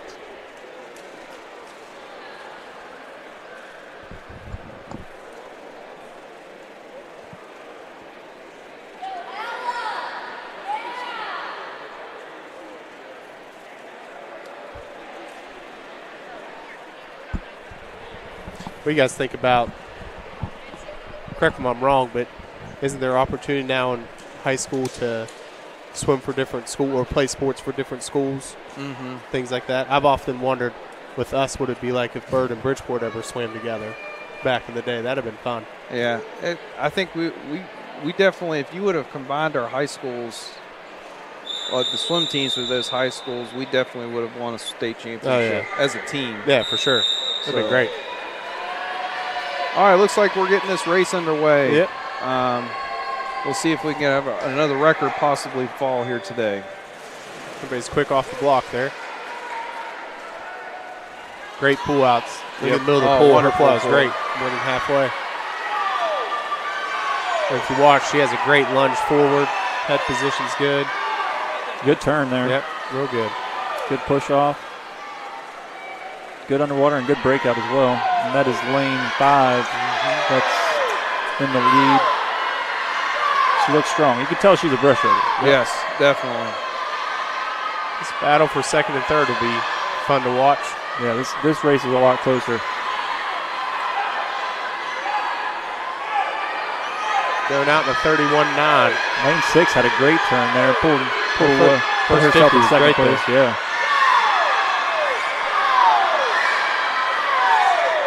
He's got a shot for sure. She finishes strong here. Yeah, she pull ways. The second place is coming. Looks like we're looking at lane 4 and 3rd right now. Looks like she may have gotten it here. Time. Yeah. Yep. 108.0. That is great a swim. new That was a record. great swim. Great That's a new swim. record. Yep. Looks like, assuming no disqualifications or anything, which does not appear that has happened, it looks like there has been a new record set in the 100-yard breaststroke for women's 100-yard breaststroke. The old record was held by Mara Johnson. It was a 109.43. Looks like lane 5, which was Lily Patino. Please excuse me if I mispronounced your last name. It looks like she has set the new record of a minute 08.09. She is from Charleston Catholic. Looks like she dropped almost exactly 2 seconds off that time. Her split was great, going out in a 31 mid. Yeah, you know leaves what? a lot to come back on. She really came back. She held her second 50 a lot better than I thought she was going to. Well, That's great. She broke that record by almost Second and a half. Yeah. That's big. That's a great swim. She looks strong, though, out there. And then what year? It looks like Lily is a sophomore. Yeah, so that's great moving forward. She's going to have a couple more years, really good years here. But the rest of the swimmers looks like had wonderful times there. I see a couple other faster, good splits there. That was excellent. All right, we're moving on to event 20, boys 100-yard breaststroke. Regional records held by Isaac Anger from 2023. His time was 59.84. Isaac is in this race. He is swimming in Heat 2. But Heat 1 is lane 3 is Aiden Mays from Shady Springs. Lane 4 is Riley Bender from Buchanan Upshur High School. Lane 5 is Cade Nestor from Philip Barber. Lane 6 is Landon Moore from RCB. Lane 7 is Trenton Reener from Liberty High School. And lane 8 is Josh Smith, Shady Spring. And that race is already underway. RCB had a nice start. Great pull out there. Great start. But that lane 5, it looks very efficient in the water. Great stroke, good glide. Yep. The strokes like breaststroke and butterfly, staying on top of the water is key. If you let those hips go too low, you're dragging too much water. So he's up high. It's good. I'm glad we brought the breaststroke expert today. Right, because Let's pretend. I learned it on YouTube yesterday. Yeah, I just watched a couple of YouTube videos yesterday. I'm a master now. Yeah. Looks like lane 5's pulling away a little bit there. Having a nice swim. Let's see this next pull out here. Finish up this race. his seed time is 1:16.61. We'll see if he's gonna drop big time. Can finish with a faster time here. I like these swimmers' head positions. You don't see a lot of bobbing. They're kind of staying stationary. That's what you want to see. And that bird swimmer, too, he's sticking right there with him. Yep. He's looking strong. Yeah, so lane 5 finished, 1:14. Barbara Sue Bird, 1:16.9. And round out the top 3. Lane 4. Coming in with 1:23.3. Great swims.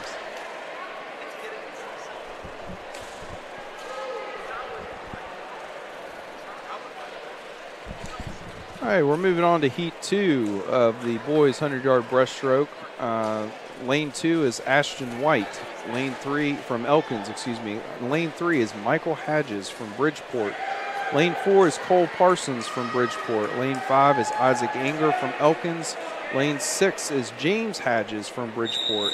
Lane 7 is Brian Nago from Notre Dame High School. Lane 8 is Nate Dodson from Bridgeport. Lane 9 is Kyle Peters. A lot of Bridgeport Indians here. And it looks like we got 2 brothers in there as well. Yes, there are 2 brothers lane in this 3, race. lane You don't 6. see that very often. No, you don't. Looks like it appears in lane 3 is Michael Hadges, and lane 6 is James Hadges. So it looks like they were swimming for bragging rights today. There you go. Nothing more motivating than a brother racing you in a swim meet. I think the interesting thing, too, with regionals, more than any other meet, is coaching decisions on how many people we put in a race, because you can only swim so many events. So, maximizing where people can place and get in. Yeah, there's strategy to that. Oh, 100%. Looks Because like then you can't change it once you get to states. Looks like Anger's out in the 28:12. He looks a strong. nice time. Oh, yeah. He looks That's good great. right now. Looks like Parsons is looking good. I think the race to watch right now, though, is the Hadges brothers here. They're going neck and They neck. are touching identical. There you go. Yeah. All great swims here. Oh, he just missed that record. Yeah. He finished in a 1 minute and 83 seconds. The record is 59.8. I think he has the record, though, right? Yeah, he has the record currently. Oh, he does. Yeah, You're right. He'll definitely He's be trying to better it. Yeah. He'll definitely be under for the state swim meet. Yeah. So Great swims. That was wonderful swim. That was Elkins finishing first. Okay. We have Elkins Anger finishing first. Second place, Parsons. Third place, Hadges. Fourth place, let's see, Notre Dame High School. Yep. Let's see here. Fifth was Dotson. Bridgeport. Yeah. Dotson, and then That was Hadges. a heavily Bridgeport heat there, so all did very well. But, all right, we're moving on to the final events here. This is the 400 freestyle relay. Event 21, girls 400-yard freestyle relay. The regional record was set by Elkins High School in 2012 with a time of 3 minutes and 50 seconds. And this event differs from the 200 freestyle where you would swim 50 free, each swimmer would swim a 50 free. The 400 freestyle, you actually swim 100 freestyle of each stroke. So it is definitely a longer race in comparison, or a longer relay race in comparison, but the same idea still applies on how you would line up your swimmers and order your swimmers, so to speak. So right now they're taking a little bit of time. It looks like we're going to have two heats of the girls 100-yard. I'm not sure here. I've got my heat sheet all messed up here. Looks like we have two heats of the 100-yard or 400-yard freestyle for the women. And it looks like we'll have one heat of the event 22 for the boys 400-yard freestyle. So we should be finishing up here pretty shortly. I wish I could stick around. It's been fun, but I have some other things I have to get to. Yeah, been great seeing you. It's good seeing you guys. This has been fun. Yeah, we should do it again Chris, sometime. thank you so much for coming Ben, and Patrick, joining us good seeing you together. guys. Take care. Yes. It's good to see you.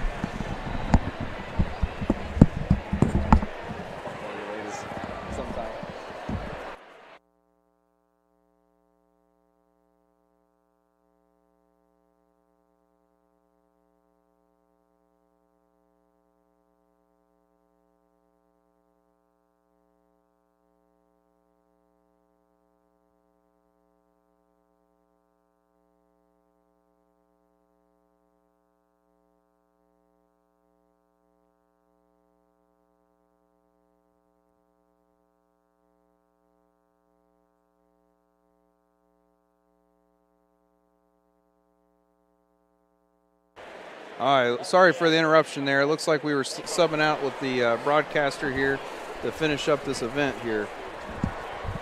Mr. Hagedorn had to leave early.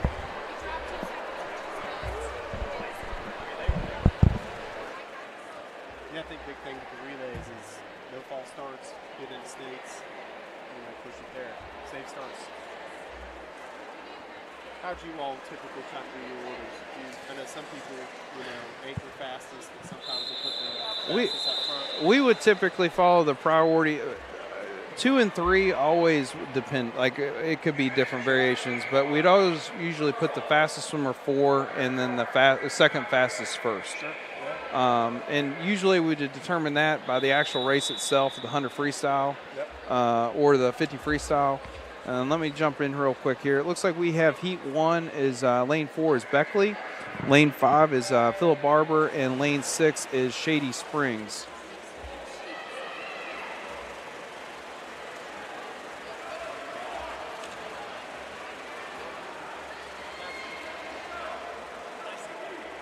Just looking ahead, actually, the seconds up at the entrance. Looks like Elkins has a chance to drop one record. It's probably something that Lane 5's looking smooth now.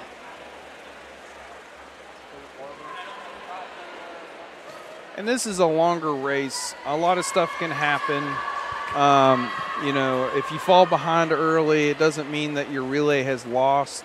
You just kind of want to make sure you're staying. You don't want to have a situation where they're 25 yards ahead of you. You want to keep a couple body lengths if you can. I've seen weird things happen in the 400 freestyle. Or just look at the Olympics with Casey Music. Yep. one of the best races ever. Absolutely. So, There's a lot of people too. I know a lot like myself. I typically was able to step up a little faster than I normally did in the relay. Mhm. So ramped up, pulled the team down, yep, it's a fast pace. yep. So, but yeah, this one's a little bit of a longer race. Everybody's swimming 100 yards each. You want to make sure you're out of the water before your swimmer gets back. So you'll see some of the swimmers desperately trying to get out of the water as fast as they can. It's a little bit more difficult here because there is a gutter system to climb up and out, because you just swam that 100 yards as fast as you possibly can, and your arms are shot and you can't do anything.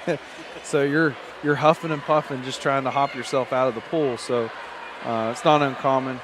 It looks like in this race, it appears that Philip Barber is definitely pulling to the lead on this one. But it looks like there's a race between Shady Springs and Beckley on this.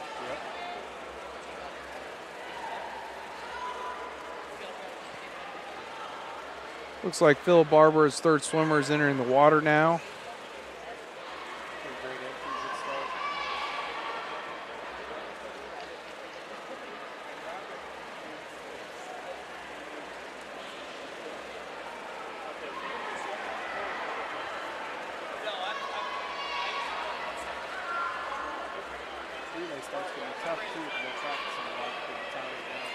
Yeah, one of the biggest things was leaving too early or too late. You got to really practice it with your teammates, and sometimes you don't know the order of who you're going behind, so you have to train different variations of the people that you swim with and learn their different things, because each swimmer has their own kind of way of swimming freestyle and how they finish in the pool. So some people are more aggressive when they come in, some people are a little slower, so you got to imagine that you have to adjust for how the swimmer is coming into the wall. So you always want to try to train the order of swimmers that you're going to swim in the event, but you don't always you know who's going to be in that final event. I mean, I know when you guys swam, you had multiple swimmers that could fill in for different positions. So that's something that could change at different times throughout the year. So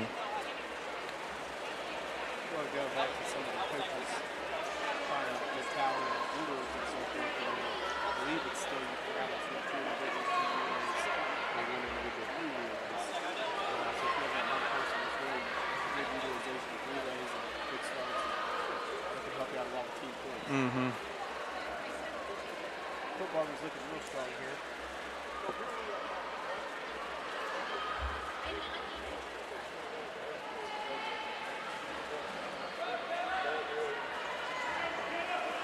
yeah, Philip Barber's program has been getting much better through the years.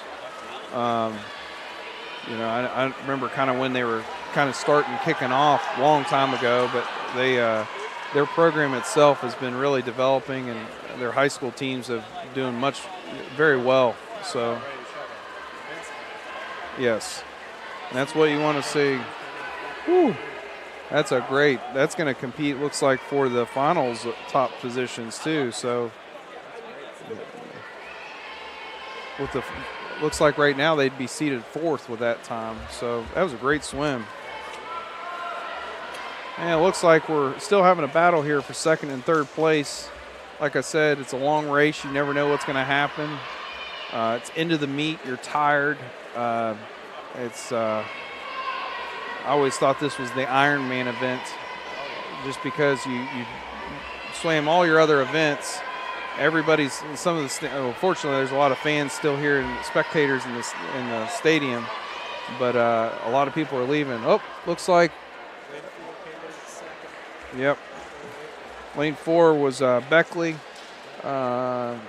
Lane 6, Shady Springs.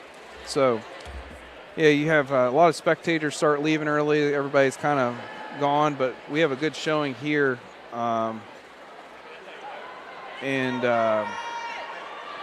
Left.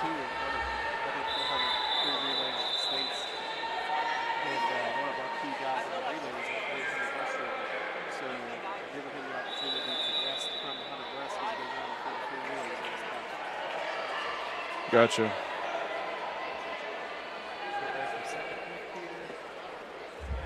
So we've got lane 3 is Liberty, lane 4 is Bridgeport, lane 5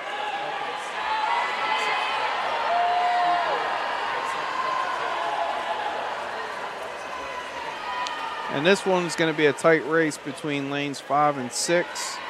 Right now, Elkins has the fastest seed time, but like I've said, you never know how things are going to turn out here at the end of the event or meet. Right. We'll have to see how that relay does in comparison to this heat. Right now, it looks like Elkins is still in the lead, about a body and length and a half or so on the other swimmers.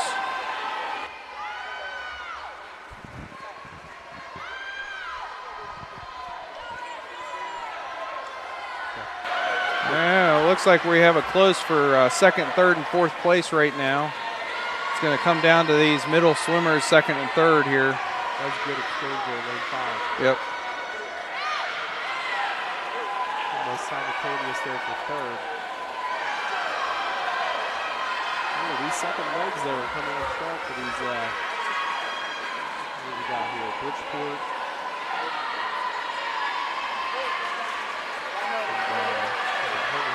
Bridgeport's second legs coming on strong.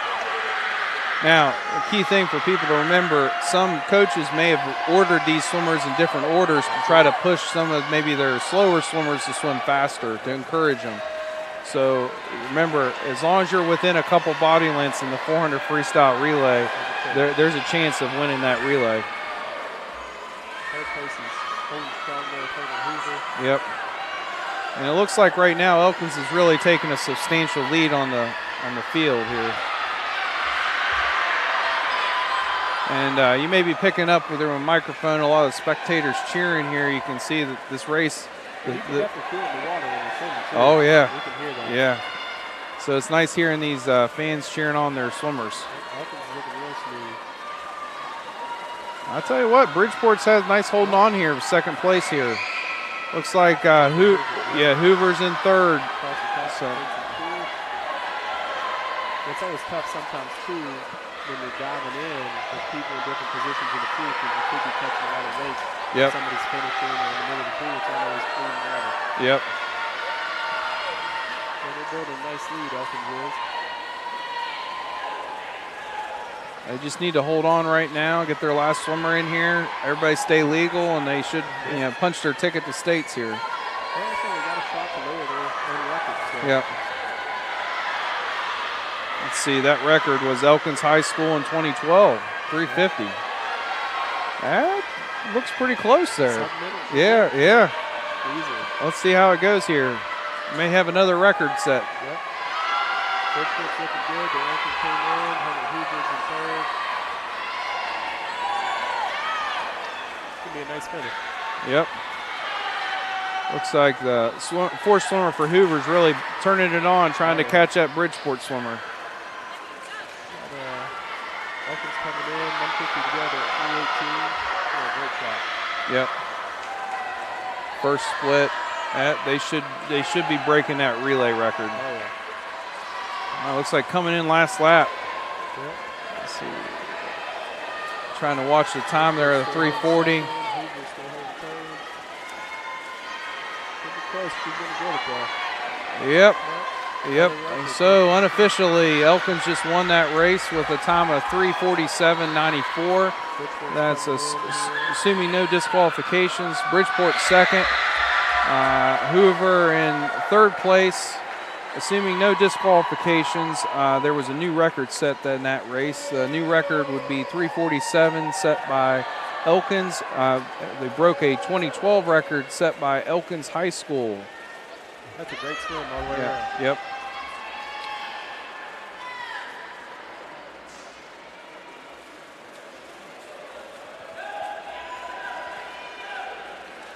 Still a couple teams finishing strong here. It's like Liberty and Bird are still finishing up here. They're still going to finish up with great times.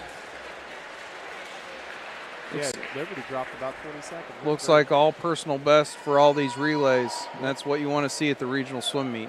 Absolutely. And Robinson Bird's finishing. Yeah, again, about 10-second drop. That's great. Great swim. All right, so if you stuck with us for this long with multiple different broadcaster and stuff, we're finally at the end of the road. This is our last event It's event 22, boys 400-yard freestyle. And as I look up into the stands as the spectators, we still have pretty much a full house. So it's something you want to cheer on these guys to finish up the race. And we always took pride of swimming that last final race. Absolutely. So it's whatever you got left in the fuel tank here. Well, from a team perspective, relays matter. Double points, so if you're looking to bring home a team title, oh yeah. these relays are huge. Now this event is not as filled as it has been historically. And the regional record was set by Bridgeport High School in 2013. The time was 3 minutes and 25 seconds, .10. The current teams in Lane 4 is Shady Springs High School. Lane 5 is Bridgeport. Lane 6 is Bird. Right now, the Bridgeport Indians have the top seed time of 3 minutes and 29 seconds. That's 4 seconds off the record here. Looks like it'll be a tight race. I'm guessing Shady Springs is going to be dropping some time. If they're, a lot of the swimmers from Shady Springs have been dropping time left and right today.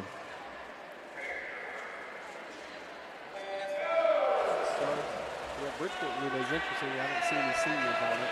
Yep, they're all younger guys here. There are no seniors here, so it's this relay is looking good for the next year too. Oh yeah. Bird's off great here. He's leading off here. Caden's leading off. He's having a good first split here. Neck and neck with Bridgeport. Looks like they did their first split in 25 seconds.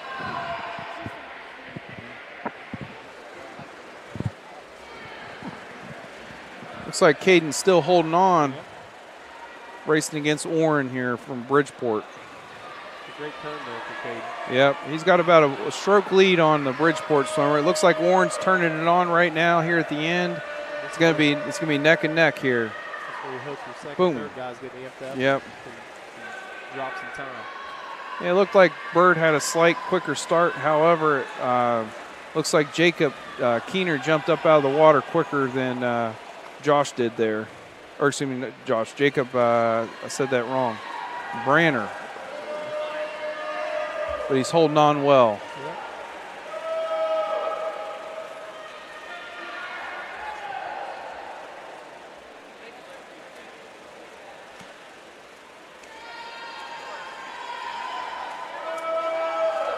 Yeah, relays like this, like the 2 to 3 relay, 4 to 3 relay, when you got 8 teams neck and neck, there's a lot of water moving around, so it can get choppy out there. Oh, yeah. You can still hear those parents cheering on those boys right now. Absolutely. Great second split there from Jake Keener. Bird's still right in it, though. And I think Bridgeport's trying to go after that record. They have a substantial lead right now, and they haven't turned it off. They're going for it. I'm sure Coach Grisso and Coach Warren and Coach Madden are happy to see that right now. Oh, yeah. So we got James Padgett in the water for Bridgeport. It looks like Ben Basler is in the water for a Bird here. And that's pretty impressive because James just finished up swimming the 100 breaststroke. Yeah, that's a hard transition to go from that breaststroke. But he looks. Might have a DQ here. We'll have to see what Christian's got a hand raised. Let's see what's going on with that.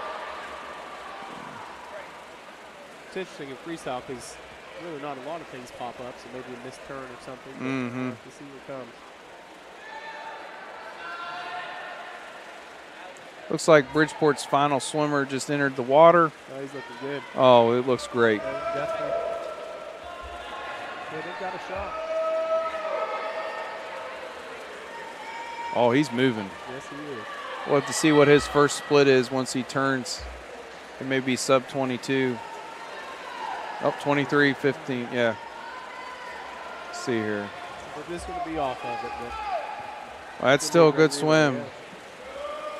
That. Bird's still looking strong, too. Their last swimmers Yeah. looking great there. And they've got a lot of young talent, it seems like.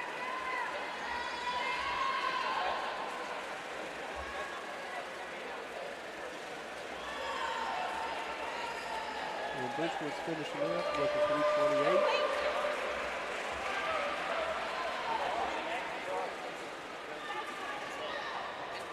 Good turn there from Bird. got Shady Springs is in there. Yep, Shady Springs, yep. Very good.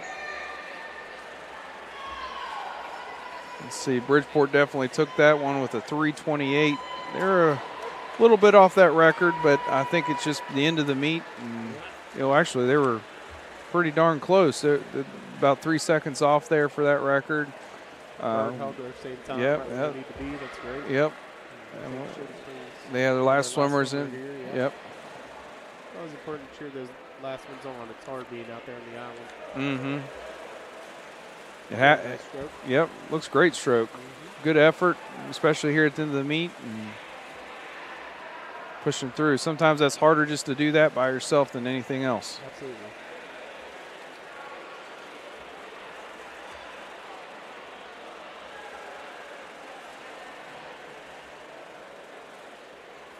One more 50 to go here. We'll be wrapping things up. I always appreciate the swimming too, sportsmanship, the other guys hanging out. Yeah. That's one thing if you notice right now, a lot of the swimmers remain in the pool until all the swimmers finish.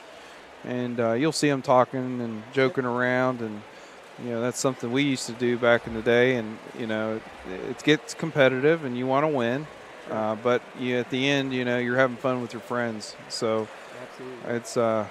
It's nice to see these gentlemen staying in the water. So, well, that was a great end to our meet here. It appears that we don't have any other events. That would conclude the regionals for Region 3 2024.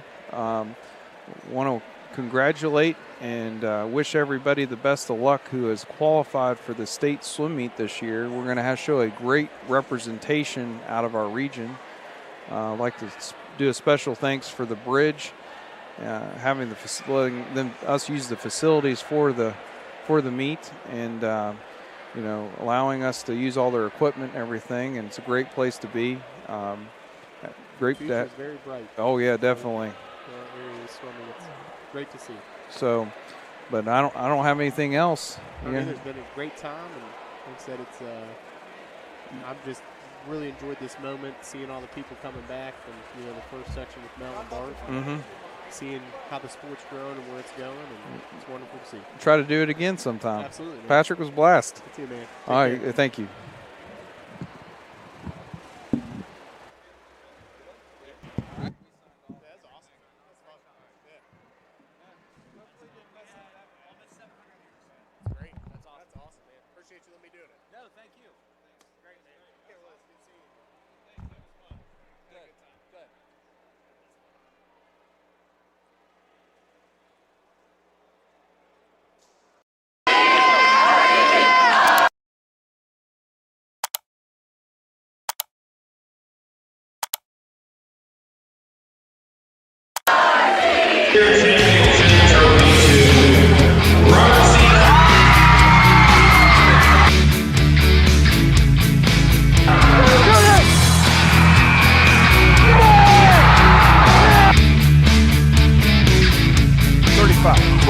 Stiff arm in midfield, down the near side sideline to the 30, the 20, the 10. They're not going to get him. It's a Robert C. Bird touchdown.